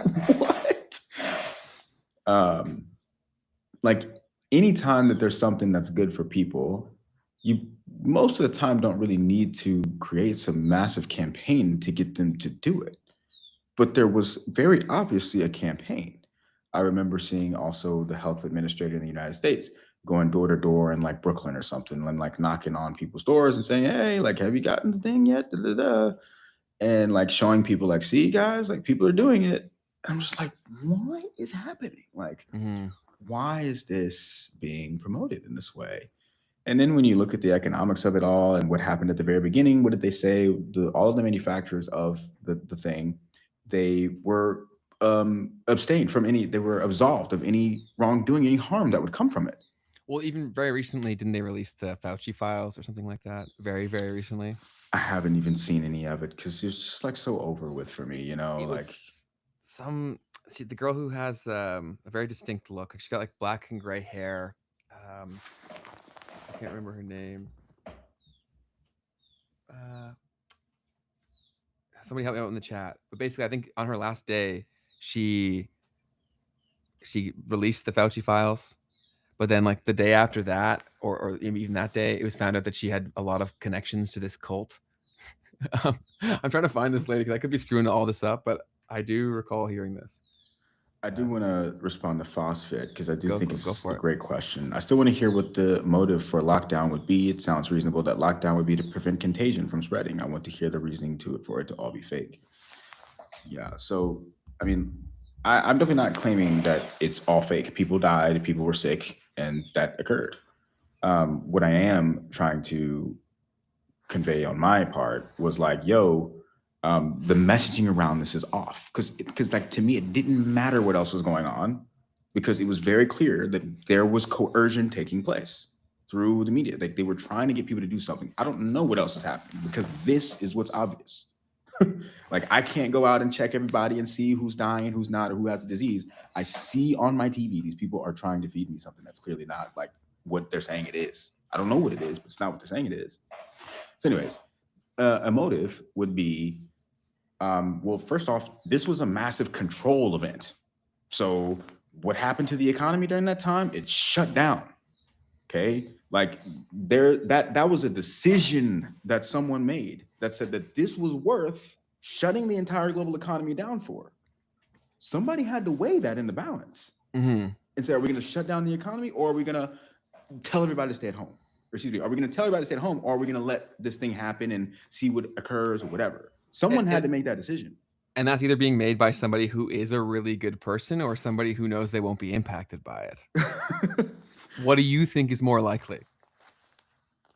And like, think about the people who got smashed, in the businesses that got hollowed out. We talk about what happened to the middle class. Like that was a moment where they got hollowed out. Huge. Yeah. If you were a normal business owner or like a lot of things, you just couldn't survive. And then you basically work from home became a massive thing. Who were the companies that could hire paying really well from work from home? Only massive companies. Only massive tech companies were the ones who could thrive in an environment like that. Totally. And then everyone became working for them. And then the whole, like everyone's bought in because they're holding some of the stock or buying the S&P 500. It's, yeah. Once again, I'm not saying that nothing happened. I'm just saying that that did happen, right? That was a result of the decisions that were made. Yes. And someone thought about it. No, 100%. And my grandparents on both sides were extremely bought in. It was also a massive thing here in Canada because the media climate that we've discussed many times over. But it was truly insane. Also, I have a family member who works for the government, so she was bought in. Yeah, it's sad to see. Like even one of my other grandparents, like I have 2 sets of grandparents, lucky enough for them both to be alive. Like they didn't go out for literally years, Keith. They only left their house to go grocery shopping on the seniors' day for years. So this thing robbed years of their life, basically, because what's the choice? I go outside and I maybe die. What's worth that? You know? And hey, maybe they were giving good sound medical advice, but I don't know. The cost benefit analysis seems to have been pretty short-sighted. Super tough. Once again, you know, people who were older and or like sick already, they were also more vulnerable to have to deal with what happened. So there's that piece of it, and then you've got people that are you know, living with those people or in contact with those people, right? So yeah, the old folks homes was a massive thing too. Yeah. Now, Phosphate, the other piece of this, which I think this is the part that I guess is coming out now, but it was so obvious at the beginning that there was money being made. Like massive amounts of money was being made by these pharmaceutical companies, brother. Like they were getting free money from the government. The government did the project Warp Speed. Okay. They said, no matter, like, make this thing. If it hurts people, it doesn't matter because we've given you now permission to hurt people for free. That incentive, I'm like, oh, wait a minute. I'm not doing that thing because of that. Like, just look at the incentives. The incentive is to now I can do whatever I want. I'm just going to put something out there and have people use it because I'm going to get paid regardless. So, It does seem like Big Pharma also had the type of strings to pull where, like, and then also it's like how much of these forces that we talk about. That's also why I like Simon Dixon is he doesn't really say, oh, it's one thing running the world. He's like, it's power structures, which I definitely agree with. I don't know if he has them labeled perfectly, but I do think things like that exist. And yeah, it's like only one system needs to be powerful enough to force it into action. And then if it benefits other people, or if they can't get out of it, they'll just fall in line and do it as well. And yeah, like you said, as long as everyone's getting paid, then who's asking questions? Yeah, I haven't been seeing all the stuff that's coming out, but I figured at this point that this was all obvious and out in the open for everybody. So I guess maybe it's not like people aren't really ready for all of this, but like it's been out now.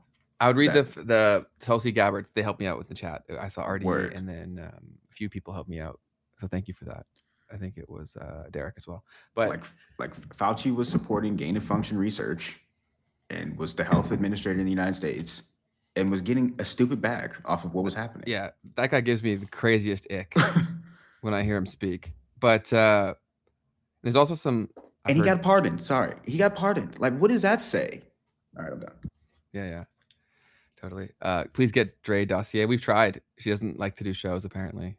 So we've actually had brief discussions with her, but she has not been wanting to. So if y'all spam her comments, she gets a lot of comments. I don't know how much you'll see it, but definitely still try. I didn't mean to cut you off. Who? You. You're saying we're good. If I don't remember, it must have not been that important. We can proceed.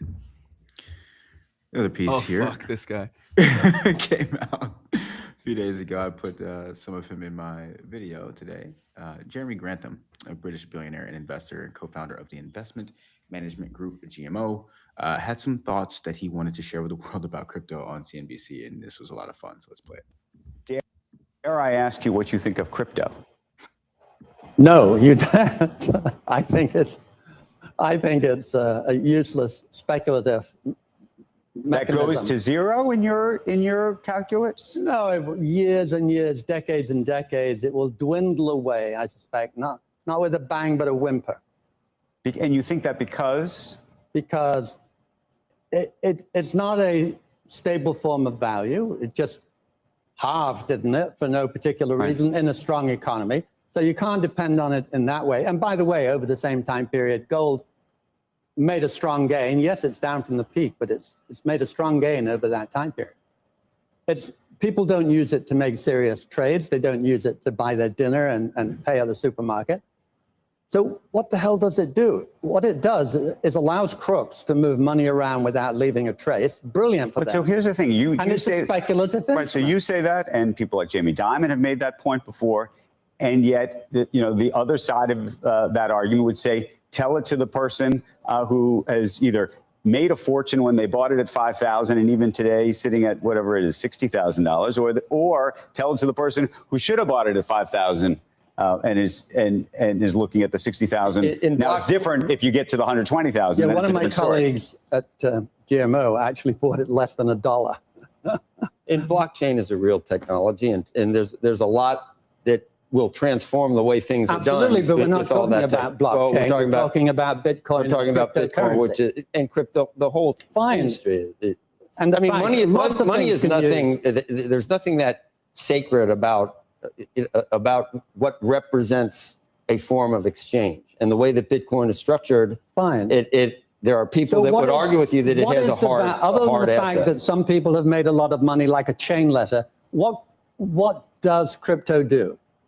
I don't understand the question. What is the use of crypto? It pays no dividend. It does. I got to stop there because this was a moment where Joe did not stand on business because, like, he doesn't answer the question, and I'll let it play. But he's not able to answer that question. But it does do something. It actually does do something. Do you think he's not able to answer it because of where he works, or he doesn't know? I think he knows, but he just in that moment didn't have the comeback. That's true. And also, this guy's saying this shit for like boomers to feel right.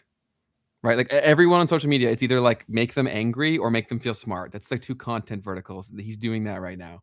Totally. And then Joe exposes him at the end too. So let's play it. Doesn't represent an asset you can put your fingers on.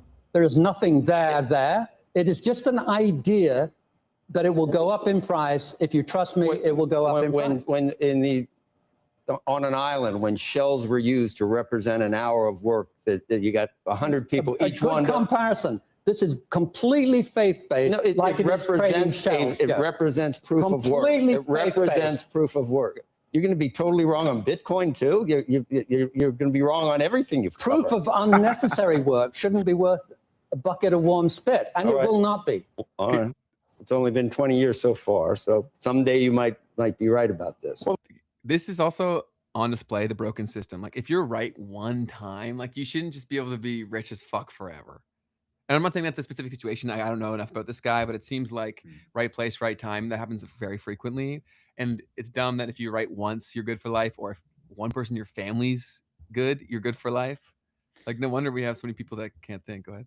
I mean, from the reputation perspective, I agree. Yes. But I mean, people make crazy, like Michael Burry, he probably shouldn't be like as listened to as he is. He just got the biggest thing right. But he should be as rich as he is, I think. Yeah. At least in terms of the game that he's playing. Fair. Yeah. I don't know. I feel like we need to do, not related, so I'll let you get back to it. Go ahead. It's just the idea that, like, he took crazy risks. You know what I'm saying? And he pulled it off. Whether he got super lucky. I mean, a lot of people tried to do what he did and didn't make it. You know what I'm saying? Yeah. So. No. So I can agree with you. I think maybe he should be rich, but I don't think when you're that rich, your whole family forever is just good. That's kind of ridiculous. That's a whole different conversation. Yeah, that's what I'm saying. That's why I said. Look, Warren Buffett's in the same camp.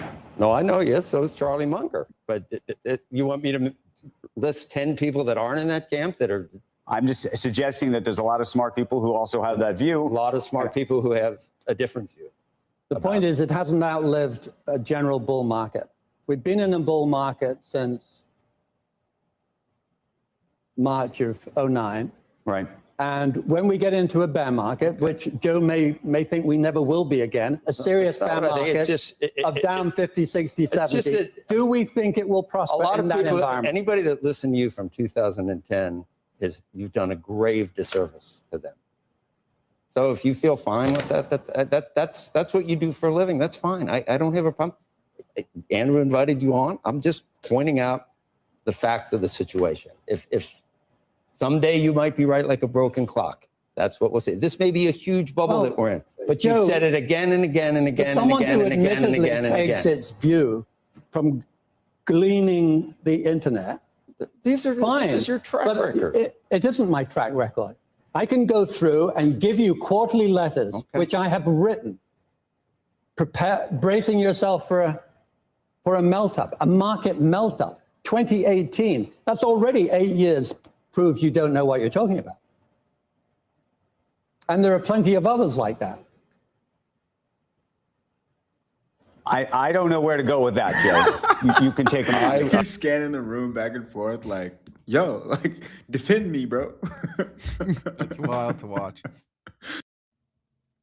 I think there's a little bit more. Let me play him a little bit. I said my piece. You booked him. You've got your 1929 book out. Maybe it happens at some point. Maybe it doesn't. But hopefully it doesn't. The market at this point, the S&P is pushing 8,000 eventually, and you've probably been bearish for 80% of that. I've been saying that the market is overpriced by long-term standards. We were at 2,300 at the bottom in April of 2021. Did you ever turn bullish?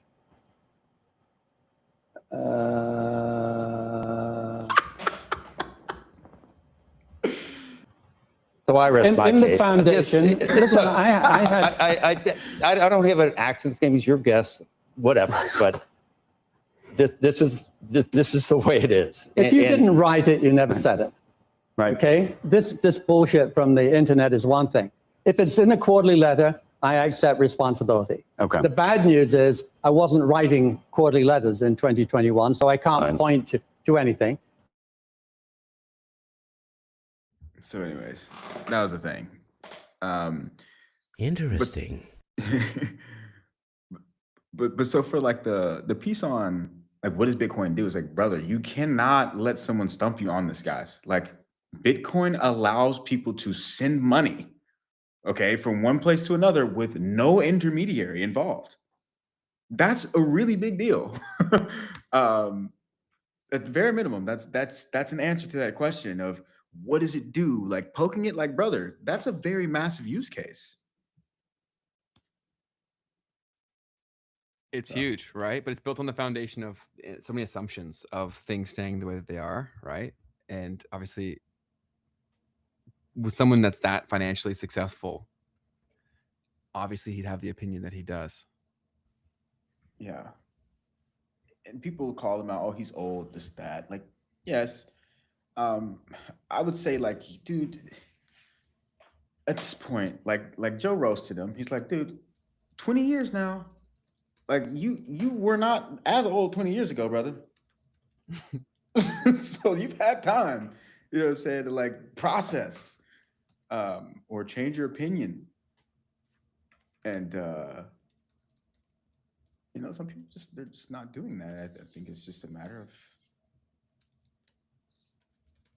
being rich in some cases, honestly, dude. Like, it changes your brain, man, because there's so many trickle down changed experiences that come from that.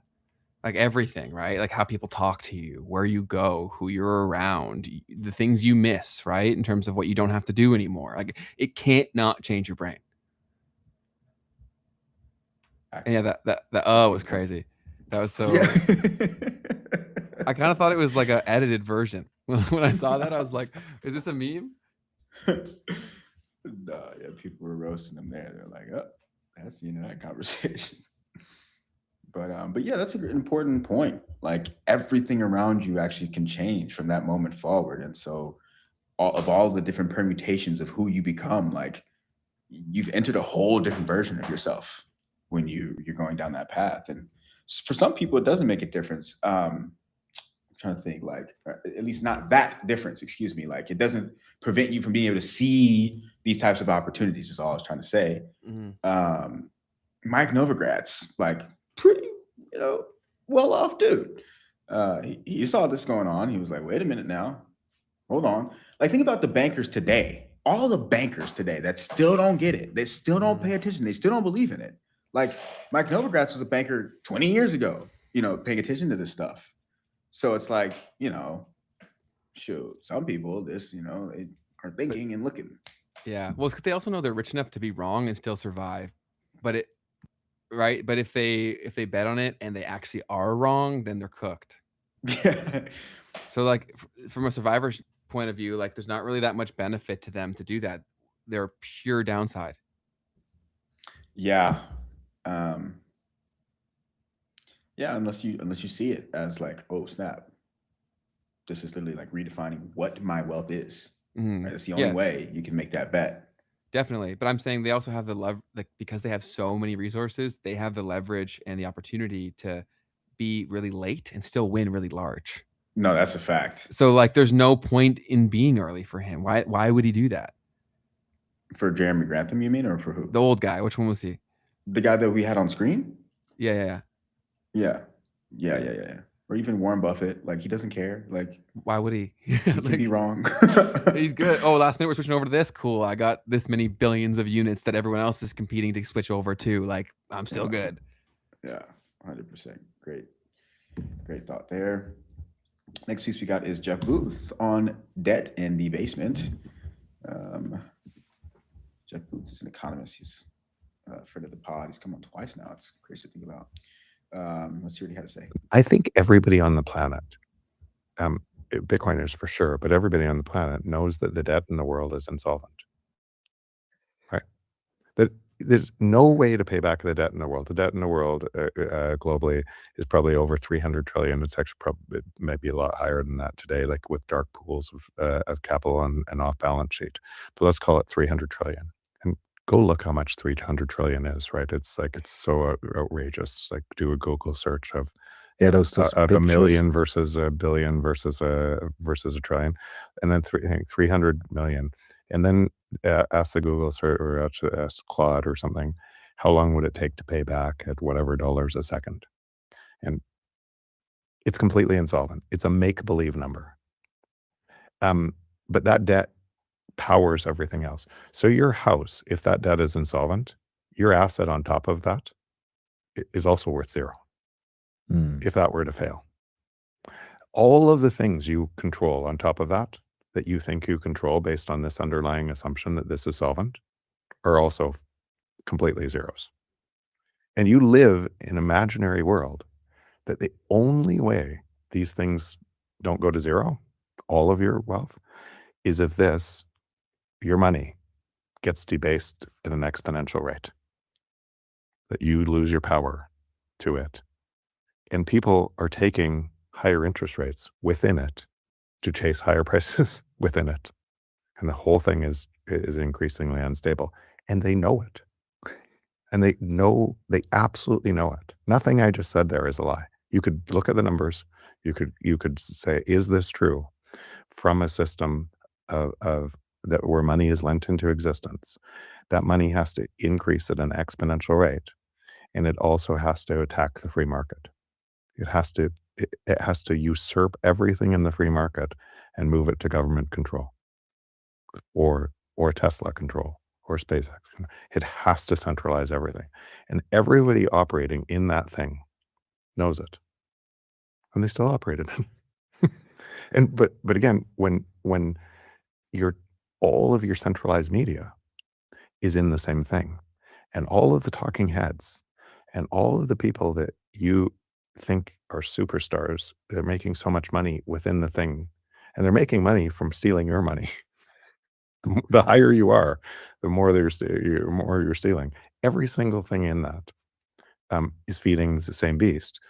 It would feel, if somebody gave you a story that matched your belief from that belief, it would feel way easier to believe than what we're talking about. Prices fall, free market has abundance, everybody wins. You have to create value for somebody else to gain more, and they have to agree to that value to gain more. But it's interesting because the new system is imposing this, and it doesn't care about this. But what you realize is, because most people are even measuring Bitcoin from this system, they're likely going to get liquidated or be the wrong side of a chain fork at some point from that system, and it's going to be really messy. That's a really important thread to pull, is that a lot of people think that people are inherently selfish, but it's like, are they inherently selfish, or are they inherently selfish in a zero-sum game scenario? Mm. Right? And that's, I think, what Jeff is saying, is that he believes that that's not the case. And so, like, this would create that situation, but it is true, right? Think of the amount of force for everybody to maintain something that is broken. Like, so many people are literally, because like, even the media outlets, like, every single media outlet, they can't conceive a world where, like, the dollars would go away and they'd still have the opportunity to do the things that they're doing, what they're enjoying, having the money, having the resources. So it's a very difficult conversation to have with people, and people don't even realize subconsciously they're fighting you on it all the time. Because it's thinking from the old system, like he always talks about. What are your thoughts? I lost you a little bit at the end there, but no, you know, here we are again.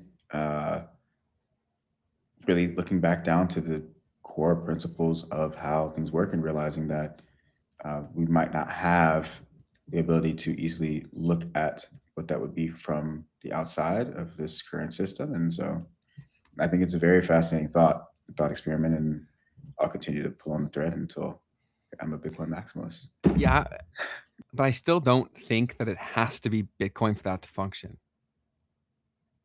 Or like, I also maybe think there's a scenario where maybe that's the exodus and it just becomes the value layer. And then, yeah, it'll be interesting for how it all plays out. But yeah. Jay Heron says the dollar is never going away. We understand this. I don't know. We'll see. Thomas, what up, Thomas? How you doing? What up, Thomas? Where you been? But do we have any more stories? Andreessen on AI doctors. That's what he had to say. Someone had to edit him. He looks like Dr. Evil. There's no way. There's no way that's real. There are going to be policy efforts to kind of prevent AI medicine from happening or robotic medicine from happening, but the capabilities for sure are going to exist. I mean, Dr. ChatGPT is a better doctor than 99% of doctors. Like people like hate. I don't know. Doctors hate when you say it, but like it is. It just is. It really is. We have all these new companies. We have this company, breaking one of our companies, Open Evidence. That's actually the AI medical service that a lot of the doctors use. It's sweeping the medical field, and it's great, by the way. As a patient, you really want this because you want your doctor to have state-of-the-art AI, right, supporting all of their But by the way, if only to just have all of the information at their fingertips, right, to just like really understand, because no human doctor can possibly read all the medical literature and keep up with it every year. And so even just to be able to know like what the latest results are, I mean, give you an example, just drug interactions, like drug conflicts. People when people get sick, they don't, over time, especially older people, they don't tend to get sick with just one issue. They tend to have like 3, 5, 7, 10 different things going on. Yeah. And then they get 3, 7, 10 different kinds of medication that they're supposed to take. And then there are drug interactions, and it's quite complicated. But I think just the fact that Dr. ChatGPT is just so good out of your pocket, I think it's going to kind of force the issue. What are your thoughts, Keith? I mean, that's where we're headed. Yeah. So a few things. People are asking, is that his real head? That's his real head. It's like a running thing in Silicon Valley, like the egg stuff. Yeah. Yeah, I was more so referring to like a bald dude with like that color dress in a dark room that looked just like Dr. Evil. But yeah, it's a thing, right? Because there are, I hate that everything's got to be either like totally good or totally bad. I think there are situations where it makes a lot of sense to use AI in like some health applications, right? Where people don't have access to the internet. Like how many people were able to solve a lot of health problems because Google was a thing, right? And so I'm not saying to trust anything you get from Google or ChatGPT just purely from one source, but I think information in people's hands is good. And you can't always get access to a doctor, right? So I do think that both make sense. I think we should have a lot of great human doctors. And then I think that there are some things that maybe should be built in with AI, but I'd love to hear your thoughts, Keith. Yeah, I think that's a fair take, right? Great analogy, just back to Google. Like, I remember in New York, there was a moment where they like banned people from AI from being able to give people health recommendations. And I saw it on the news and it was like, well, there's two sides to that. One of them is that, well, now you're blocking people who, like in America, you got to pay for health. And so what if I could be paying ChatGPT $20? Like that's a huge, huge thing that can be helpful to an Massive. individual. Especially because most healthcare is like change of behavior. You should be told what to change if it's correct, right? So it's like, do I still have to pay all the gatekeeping to get to this? So it's, yeah, there's so many angles to it. Facts. Is that all the stories? Next piece, we got a few more.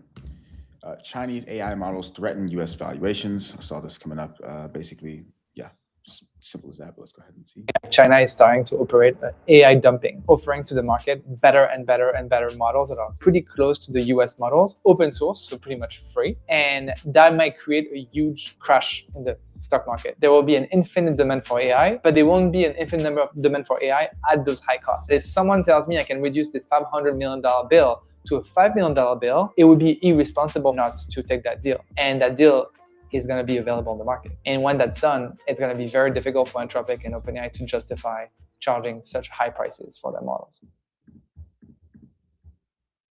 Yeah, the open source, real thing. Local models is a real thing. What's up? What happened? I just didn't mute myself. Anything else on that? Because we have a next story that goes right into it. Let's jump right in then. Cool. So actually, Anthropic CEO warns on open source AI. So let's see what he had to say about it. The scaling of open source models, I think it's going down a very dangerous path. And if the path continues, I think we could get to a very dangerous place. I think it's worth saying some things on open source models that are clear to all the experts, but I want to make sure is understood by this committee, which is when you control a model and you're deploying it, you have the ability to monitor its usage. It might be misused at one point, but then you can alter the model, you can revoke a user's access, you can change what the model is willing to do. When a model is released in an uncontrolled manner, there's no ability to do that. It's entirely out of your hands. And so I think that should be attended to carefully. There may be ways to release models open source so that it's harder to circumvent the guardrails, but that's a much harder problem, and we should confront the advocates of this with that problem and challenge them to solve it. Finally, I'd say open source is a little bit of a misnomer here, right? Open source normally refers to, smaller developers who are iterating quickly, and I think that's a good thing. But I think here we're talking about something a little bit different, which is a more uncontrolled release of larger models by, again, to your point, Senator Hawley, like much larger entities that pay tens or even hundreds of millions of dollars to train them. I think we should think of that in a little bit of a different category and their obligations in a little bit of a different category. Yeah, definitely a convenient point of view, given his business model. What do you think? I love how I go through my life with Ben in my head. What would Ben say about that? I'm so sorry. No, it's awesome, man. So yeah, no, it's the first thing that obviously came in my head, seeing the headline that we had. It's just like, well, worked for you. But and I do think that there are still merits to what he's saying, right? Like, but That's I guess the issue with question all this then becomes like, okay, but then who does have control? Like, who does have the say? Who do we trust more? Yeah, like the entity that is saying that can keep us safe has repeatedly proven that's not the case. I guess it depends on their definition. Like their definition would be like, oh, people wanted to come kill us, and so we stopped that from happening. It's like, did they want to kill us, or do they want to kill you? do you know what I'm saying? Like that's so different. Yeah, that's an interesting point for sure. Yeah, as I travel, it just reminds me. Everywhere I go, guys, it's like, you're president. Like everywhere I go, as an American person, it's all about my president and this and that. And the smart people and cool people are like, okay, it's not you, but you're president and your government. It's a real problem. That's why I find it even so silly on a smaller scale where people make opinions on someone's like political leaning. It's like they're not the party. Like I view it just like sports. Like when someone says they're a Democrat or Republican, I'm like, oh, it's your favorite sports team, right? If you attach that, like you don't hate them as much because that's really all that it is, in my opinion. Like I don't think it's much more than that currently. And that's such an interesting thought because the question that I get asked isn't, are you a Republican or a Democrat? It's, are you a Trump supporter? Fascinating, right? I think that's an interesting thought because that is the conversation now. Well, I'd say there's probably a lot of people that don't even know the two sides. Oh, totally. Right? In internationally. And it wouldn't matter unless this was what was going on, right? People wouldn't just ask me that out of nowhere either. No, plus I'm sure from the outside it's a little more obvious that it was all a big club. Do you know what I mean? Like, we're closer to it and we get fed the propaganda about why the left is so different from the right. But when you have a far enough vantage point, if you're really paying attention, I'm sure it was like, well, no shit. Do you know what I mean? Yeah. Another thing that got brought to my attention was how apparently in like one person said this, but they were like, you Americans, every time there's something going on, they feed you guys to look at the alien thing and you all get distracted and stop paying attention. Yeah, that may be all horseshit, bro, because it seems like they're having this ultimate trump card that they've been playing for a long time. They're like, we got to really have some lore here. You know what I mean? For that when they actually have to pull it, they can. Yeah. Totally just like ran off with that joint right as the files were coming out.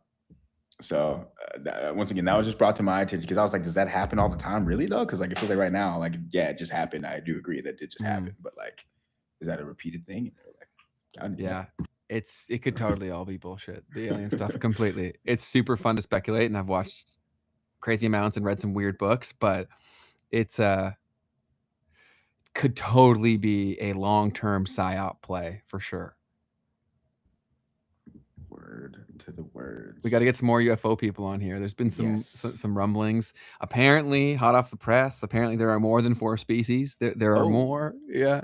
So I'll keep y'all updated. I was in the middle of watching it when we had to start. That's awesome.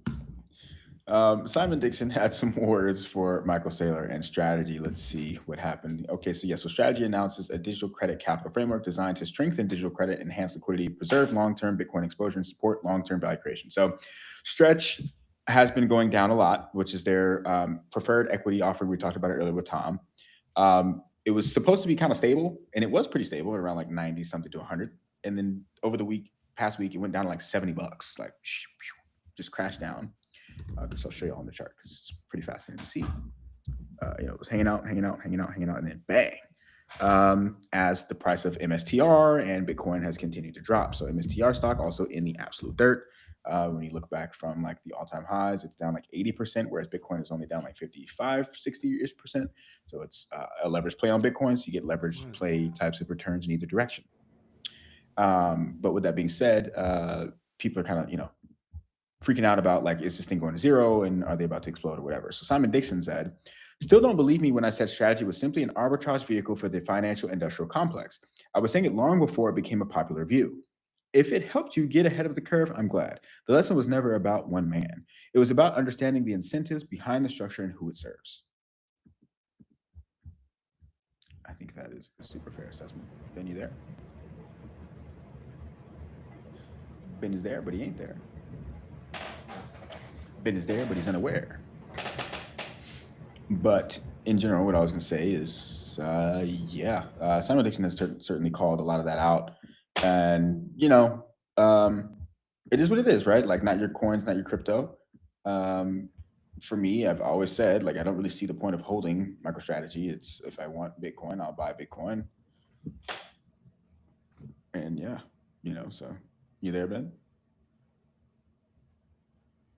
Not anymore. Can you hear me at least? I guess that's the real problem. I probably could hear him if he spoke, but he don't hear me. So I'm going to move on to the next piece. Let's see here. We've got Zuko. Let's see. Zuko is he's a Zcash founder. Let me pull you up what he's talking about. Zcash founder criticized Coinbase for prompting vulnerable users to gamble on sports and Bitcoin prices. Ooh. A young poor user saw these prompts in the Coinbase app. Coinbase CEO Brian Armstrong replied, defending user freedom while acknowledging risks to unsophisticated users. It sparks debate on crypto apps pushing high-risk bets to non-experts. Yeah, I mean, come on now. So Zuko said, talk to a user, vulnerable, young, unsophisticated, financially poor user who has the Coinbase app. And it started to prompt them to gamble on sports and the price of Bitcoin. I hate this with a burning passion, and it makes me ashamed to be part of the industry. Wow. Founder of Zcash calling it out. We got to talk. because that's super, super cool to hear. Ben, you there? Yeah, I'm back now. It's glitching out hard. Cool, man. Brian Armstrong, let's read this response. This is interesting here. He said, interesting, and I appreciate the take. I think there's a balance here. I'm pro-freedom. Consenting adults should be able to do what they want with their own money as long as they're not harming others. I don't want companies patronizing users or dictating what they can do with their capital. Plenty of people gamble on stocks or would say buying Bitcoin or Zcash early was gambling. There's no perfectly safe investment. And what counts as acceptable is highly subjective. Whatever. That said, it doesn't feel right to aggressively promote high-risk products to unsophisticated users. There's a difference between making something available and making it the focus of the app. We can mitigate this with clear disclosures, AI-powered financial literacy tools, and personalized experiences. Users could set preferences during onboarding, e.g. enable or disable certain categories so the app reflects what they want without forcing those choices on everyone else. On topics like sports prediction markets, I believe society, through democratic processes, should ultimately decide what's allowed. Private companies shouldn't be the ones drawing those lines, but you're creating them. You're creating the option. So what are you talking about? I think he's saying like, don't hate the player, hate the game. Yeah, I do understand it. I don't think that it's right. I think that that's actually morally, in the position that you're in, wrong. Like, you don't get to say, I'm offering this on my platform and say that,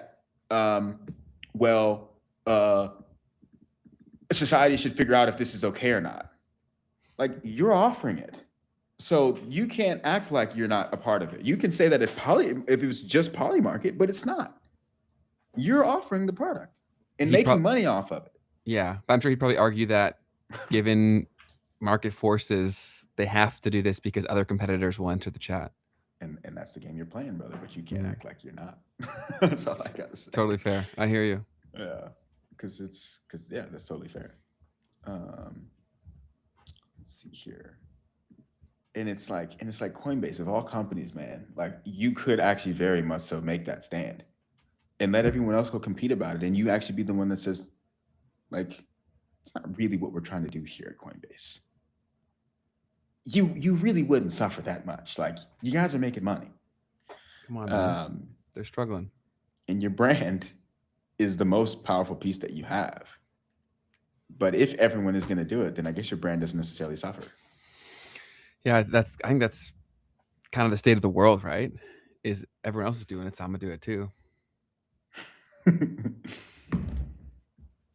I'll leave him alone for now. Dave Chappelle on AI thinking.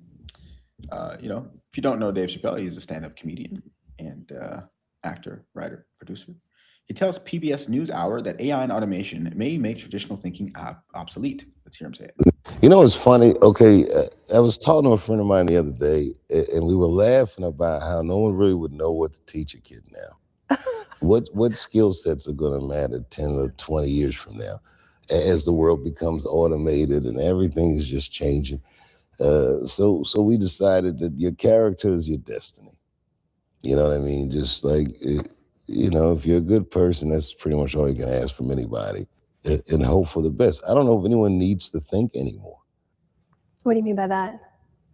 The machines are doing all the work for us? It's AI, it's quantum computing. It just seems like thinking is for poor people. It's a joke, by the way. I forgot where I was. But it's true. It's just like who's, no one reads books anymore. It's just so different from when I grew up. It's funny. Okay. What's up? Yeah. Well. Yeah, I really disagree with him on that, though. I actually think we should be thinking more, and I think that it's maybe just a semantics issue here, where I think that we've been wrongly labeling a lot of mindless work as like mental work. Do you know what I'm saying? So it's like a thought labor. It's like, was it really thought labor, or were you essentially just like in a digital field? Do you know what I'm saying? Like, if you're a slave in a field, like, is that really that different? Like, is there any creative there? Like, I thought about this a lot. Like, I think why people are so angry is because how many jobs are actually creating things anymore? Almost none. Right. And so I don't think so people are like, oh, people need a purpose. I'm like, yeah, I agree. I think we're very void of purpose. And I don't think that purpose is work. I think that purpose is creation. And I think there's very few jobs that still allow people to be creative, which is why I always push people to be an entrepreneur. So I think it's one of the few things where you can kind of do that. Your thoughts? I like that, Ben. Thanks, it's Keith. Not just work. It's creating something for the world. Thanks, to buddy. and touch around with and experiment with. I think you need to be creating things. Otherwise, you're going to feel very cynical. Yeah. Whatever that is for you. Like, it doesn't have to be content. For you or businesses, it could be art. It could be whatever. But you got to be bringing something from the ether, because I think everyone has a channel to it. And I think what you pick up from that frequency is dependent on you. But if you don't let it in, your world the world can't get better. You can't make it better, and your life doesn't get better typically either. Totally. Imagine everybody just creating stuff. Totally. And the beautiful thing is that there wouldn't actually be that much overlap. People think that's the case, but that's because we live in a very messed up world where as soon as you have a good idea, some bigger company can come in and just fuck you. Right? So that's why everyone thinks like that. But if it was actually, oh, I can do what I want, there's not that much overlap. Right? People think that because the idea leads to the money and people want the money. The overlap is at the money, not the idea. Do you know what I'm saying? In my opinion. But I don't know what the fuck I'm talking about. What else we got? Very interesting thought, man. The next piece, a couple more, man. Mert on Solana Silicon Valley Vision. Let's hear him talk about this. Mert is a popular CEO of Helios and a Solana Maxi. He's calling for Solana to be the global hub for any entrepreneur with ideas. Let's hear it. What I think Solana needs to really be the best at is sort of becoming a global Silicon Valley for entrepreneurs. Right. Meaning, no matter who you are in the world, where you are, if you're a kid from Bangladesh or whatever, Estonia, if you just have an idea, right? You just have an idea, you want to take your creativity, your knowledge to build the next big thing, whether that's a trading app, whether that's a collectibles thing, whether that's neobanking, whether that's a better inflation hedge, whatever it might be, we want you to come to Solana and help bring it to the entire world such that it benefits everybody, right? And we want to set up this environment where it's full of founders like this, right? Like me, Toli, Lucas from Jito, Armani from Backpack, whatever. We're all here as a big network of founders trying to help you build better things and scale entrepreneurship and building businesses on chain to the rest of the world, right? And that's why it's super important that Solana is extremely scalable, because that only functionally works if you can design the blockchain such that you don't get these like weird L2 games with their own incentives, right? Where they're like, no, I want all the activity on my L2, not yours. So that kind of like breaks a lot of things. But with Solana, what I want is, this is where you go for capital formation, for building businesses, for having that idea in your head and then bring it to reality such that all you have to focus is business, getting PMF, and giving the best-in-class product experience for users, and then we take care of the rest. We take care of the physics, right? We do the scaling. Keith? Sounds cool. I think I've had some words for Solana. I think in the last episode I got into a little bit. What I will say is that might be the moat, right? Like, to me, that's how it started, was some investor investing into it and like, oh, now it's a thing and it matters because SBF and those people put money into it, you know? Yeah, we should definitely have him on the show. I'd love to explore his concept a little bit more, but that underlying philosophy was really what brought me to crypto. Like, being fully bought in was the democratization of opportunity, or what I felt blockchain crypto could create that reality. Because even in someone who lives in like a privileged environment of being in the West, like, I still saw that it was horse shit, right? Like, I still was like, this is bullshit. Like, it's why is it harder for these people and not harder for this? You know what I'm saying? So if you can pull that off, I think if we're talking about energy being assigned to something, I think that's a huge moat, like you just said. Big herd, man. So look, Solana, I'm rooting for you to figure that part out. Yeah, that'd be pretty chill. You know, let's see here. Next piece, last piece on this. We have our boy Gabby. He's back. He's put on another performance talking about I am so ready for this. National billionaires tax. Let's hear it. It's time for a national billionaires tax and a new social contract. Think about this. Just 10% of people, 10% of people in this country own 2/3 of the wealth. A 30-year-old, for the first time in American history, is not doing better than his or her parents. That's a 5-alarm fire. American wages have stood still, and the costs across the spectrum, cost of living, have skyrocketed. The system is fundamentally broken. The federal tax code, the corporate tax code, and the inheritance tax code seem to be written for a different set of Americans. It's time for an economic reset, a true minimum tax on billionaires that, well, ensures the people at the very top pay at least the tax rate their own workers pay. We also should end this tax-free lifestyle loan. This is the gimmick that allows the ultra-wealthy to borrow against their stock portfolios while reporting no taxable income. We also have to rewrite those inheritance rules so that the largest intergenerational wealth transfer in human history, estimated by, well, be $124 trillion that will be changing hands, doesn't lock in a permanent American aristocracy of inherited wealth.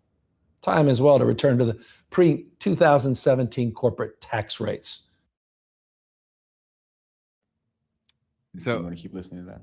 No, I'm good. That one was less painful than the last one for sure. And one thing that I thought of while I was watching that is it's so evident that these people are made in a lab. Like they're professional personas made in a lab, because if you've played any video games that were sports, like typically you have, like when you're building a Build-A-Player, there's like a classification that you can give them, like which kind of player they are.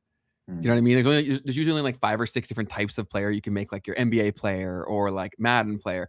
I see that with them. Like so many times when I'm watching a politician, I'm like, you feel like a lot of these other guys, it's like, oh, they train them up the same sort of way. Maybe they just go to the same schools or something. I don't know. But they feel like they're carbon copies of each other. Yeah, that's a good point. That and the fraternities and stuff like that. True. That's yeah, it's probably where it's coming from. It's just simply natural osmosis of being in the same places. Yeah. Yeah, I mean, you could also, I mean, it's not crazy that he's reading a script. All politicians are usually reading scripts when they're doing stuff like that, but he just has so many different tells. I guess maybe it's just the empath in me. Like I know how I do when I read scripts, and so he's like, and there's one of the things like he like uses an kind of as a way to like read the next line, and then what's the other piece that he was doing that was just kind of obvious? Just the way he was intonating. Like you could tell he was intonating in a very weird way, like as if he was reading and then having to decide how am I gonna intonate this as I'm reading it, right? Because that's how it works when you're trying to read something persuasively that you're reading versus just saying.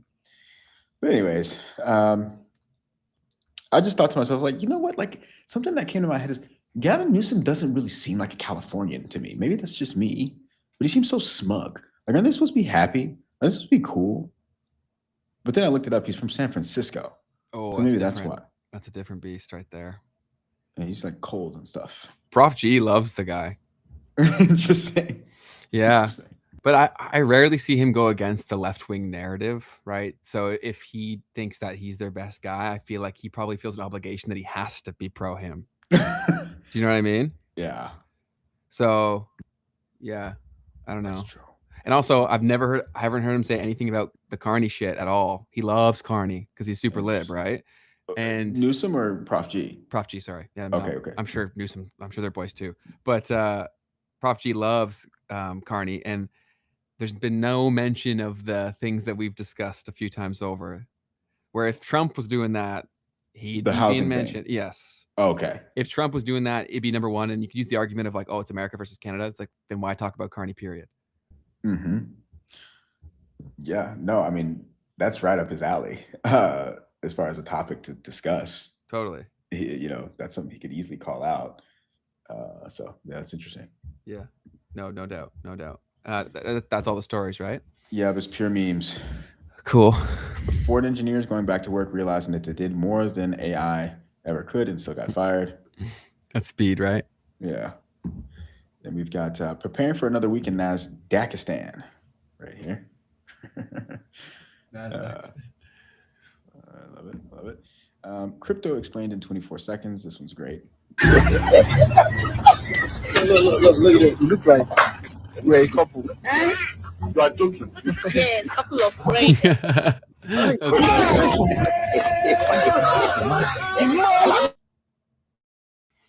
That's so good. Extraction across the board. Yeah. Look this way. Crazy stuff's going on in the other one. Next piece here. Apparently, there's a Mexican Batman reportedly emerging in Jalisco, hunting motorcycle thieves and taping them to street poles. Wow. That's pretty badass, if that's real. What's Batman in Spanish? Batman. How do you try to say that? Okay, so anyways, there's that one. And then, what's this? Corey the X, call me an idiot, but I just sent $25 directly to Elon Musk, the richest man in the world, using X money for no reason other than I just can. Did he get a retweet? That's great content. That's well worth $25. He must. Oh yeah, for sure. Let's see what his following is. That's a good ad. 6,500. Yeah. Quote tweets. Oh. Your light go out. Yeah, that guy's tweet was a little bit out of hand, but next piece here. Trump at 5:59 p.m. on Sunday. I thought this was hilarious. Oh my God. Yep. Let's calm it down. Next piece. This guy, Matthias Lechner. I finally managed to run a GLM 2.5 fully locally by interconnecting 256 16 gigabyte Mac minis. So that's absurd. That's what it would take to run it locally. Last piece here, AI at Meta. They're sharing the next major milestone for their non-invasive brain-to-text interface or decoder research. Interesting. And this guy, Saeed Rehan, said, I wake up, there is new technological advancement, and he wakes up, and there's new technological advancement. That's certainly how it feels around here. That's all the memes. All I've got left for you is some community stuff. Last episode, we had Kat. Show me the community.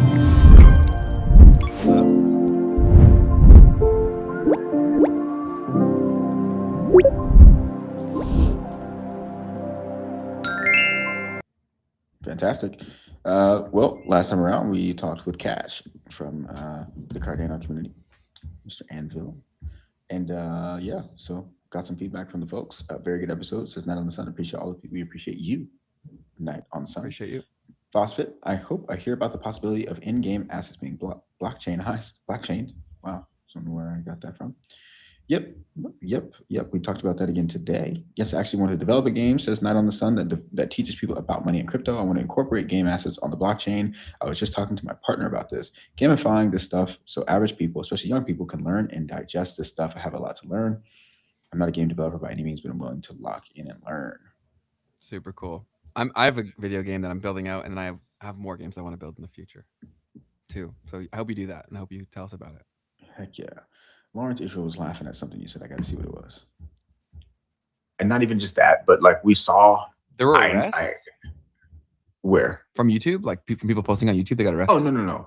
No, suppressed. Sorry. I missed you, my bad. Okay. I was like, we're going to jail. And yeah, I do remember that. How are you now? Okay. Joe Rogan discussion. Let's hear it. I've listened to Joe Rogan and his guests several times and have enjoyed some topics. Although he's not my favorite to listen to, he does have interesting guests who speak of interesting topics. A few years ago, I would have never referred to Rogan as compromise, as I thought he was truly speaking freely. I feel there was a moment in which his sentiment shifted. He won't speak of certain topics and will steer some of his guests away from talking about certain topics. I do understand why a person might be careful what they say on a podcast, but that isn't what his podcast is supposed to be. There's an episode where he has Theo Von on, and Theo starts talking about the money that goes to Israel, the politicians and their Epstein ties, and their overall corruption. Joe interjects and says, "You're losing your mind, man. You okay? You got your meds? Chill out. Just chill out." Joe is Hollywood. Joe is perched on the president's shoulder constantly. Just my opinion. Love the episode as always. Thanks, guys. It's a solid comment. We'd love to hear your thoughts, Keith. Yeah, I mean, I think that, right, but that like just happened. You know what I'm saying? Like this year, right? Like with him being so, pro-Trump. No, well, that's true too. Like, yeah, that whole piece, but also the Theophan thing. Like, you're right. That was a moment where you gotta like, okay, It was a little weird. You know, like, all right, Joe, like this is the kind of stuff that's supposed to be talked about on your podcast. And is Theophan crazy for saying that?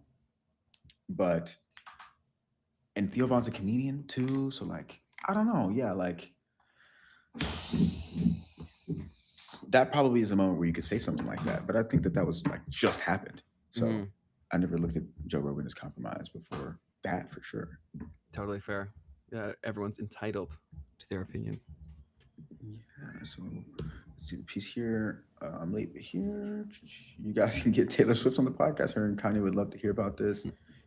I don't remember what we were talking about. Real fans got them, and they're on sale for $3,000 each, right? That's a real problem. Talking about the tickets and stuff.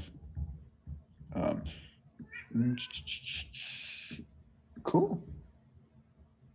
Space-time Jeezy. Memes and markets, LOL, WTF, bro. What up? How you living? Hope you're great. Yep, we're here. Other than that, that is what I've got for today. Cool, man. Where should we send the people to? I gotta pull my challenges for the day. Haven't even done that yet. It's already 4:30. Pull them. That's scary. I've gotten so lucky that since I've been in Brazil, I have not had one where I've had to say 5 compliments. How crazy is that? That would be a hard one. Yeah, that'd be really hard. Here we go. All right. All right. I think I have it today, though. Well, that's true too. Like, yeah. Wait, what is that? Oh, okay. Playing on your phone? I only have say hi again. I can totally do that. That's doable. What are your 5? So I got exercise, say hi, no gambling, journaling, and watch 30 minutes. This is almost the exact same thing I had yesterday, almost. Nice. So, all right, folks. If you don't know about No Dice is an app that allows you to essentially break any addictions that you have with your phone in general. One of the major things we've gone after is the gambling epidemic because we see people getting sucked into it and it not being discussed in the ways of what's really going on. Mm-hmm. So we thought we'd talk about it and give people a solution to stop gambling. That and even your screen in your phone, your screen time. So if you're scrolling on Instagram and someone sent me a DM on Instagram yesterday saying, "Oh, dude, I saw your message right as I'm doom scrolling. I probably need to use your app." So yeah, and download No Dice. And for the No Dice 45 challenge, we actually now have a doom scrolling specific version. So, because I know a lot of people don't want to fully quit social media. So what we've done is that you earn an hour a day on these apps, like on the bad doom scrolling apps. Bad is a subjective, so like whatever, wasting your time. And so you can block all the apps that are time wasters, and then you can earn the time back. If you do decide to use it, you can go ahead and use it. So now there's a purpose-built version for anybody who's trying to cut back on screen time specifically. And we know that a lot of you out there didn't download it initially because you don't gamble. Well, now you have a purpose-built way to help you reduce screen time on places that are just taking your time and not giving you much in return. And it's also, at the very least, going to force you to be a lot more conscious of where you're spending your time. So I encourage you to download the app, start No Dice 45, pick whichever version of the challenge makes the most sense for you, and then be honest. You'll be pretty shocked at how addicted you are to these things. And you really only figure that out when put under a bit of a microscope, which this can be. And you're also able to join the many people who are taking the No Dice 45 challenge. We're seeing your content. We are soon adding in a group, what's the proper word? Like a chat feature. So we'll have a community. That's the word. We're building community features into No Dice to keep everyone accountable. So keep an eye out for that. That is our next wave of updates coming out soon. Heck yeah. So if you're not already in the No Dice ecosystem, you might want to go ahead and get involved because it's just going to get better and better. 100%. So it's linked down below in the description, or you can scan the barcode on your screen currently. So go ahead and do that. We will see you over there. I got 3 more challenges I have to do today as well. I got to go work out. I got to journal today, and then I got to watch 30 minutes of an educational YouTube video or podcast. That will not be hard. Sounds good to me, man. Good stuff, brother. I think cool. yeah, cool. What did you have? I was just like, did I have to restart from the last time that we had the combo? I think pretty recently, right? Yeah, guys. So I had to restart. I'm on day 5 now. I was on I was halfway through actually. I was on day 23. Yeah, I'm on 13. So you gave me a chance here. I can't screw it up. Ben might actually beat me, y'all. Crazy. A little bit upset about that. That's crazy. Hopefully I don't screw it up, but we'll see. But yeah, I'll do everything I can to stick to it. I will. And then our highlights channel. Final request for y'all today is, if you've yet to do so, if you're seeing on the recording, go show us some love and subscribe to the highlights channel. It's the more cut down version of the first half of the episode, so it's specific to a topic, highly shareable stuff. So if you have a friend who it's a lot to jump them into the full memes and markets show, this is a great entry point on a form factor that they're already accustomed to watching, likely if they've watched any other podcast. So those are live right now. We've got some good recent episodes and plenty more to come. It's linked down below, and as you can see on the screen right now, memes and markets highlights. Get in there, and as mentioned, it's at the link in the description of this video. So if you come here and you scroll down, you will see you right there. Memes and markets highlights. Bang bang. There you go. Very cool. So I have not been throwing up any chat messages because when I had to leave, I lost access to the live chat. So yeah, hope you're all doing fantastic. I can't read any of your messages. I'll watch the replay after to see all of the awesome stuff there. But that's all from me, Keith. Anything from you? Appreciate you guys so very much. Tremendously. And talk to y'all soon. That's it, man. There's a lot we can do to be a positive force, and we'll continue to grow that day over day. And you all play a massive part in that. So we appreciate you and hope you have a fantastic day. Be the light that y'all want to see. And we will see all of you on Thursday. Make today the best day of your life, folks. Do it. That's an obligation. Have a good one. Peace. Bye-bye.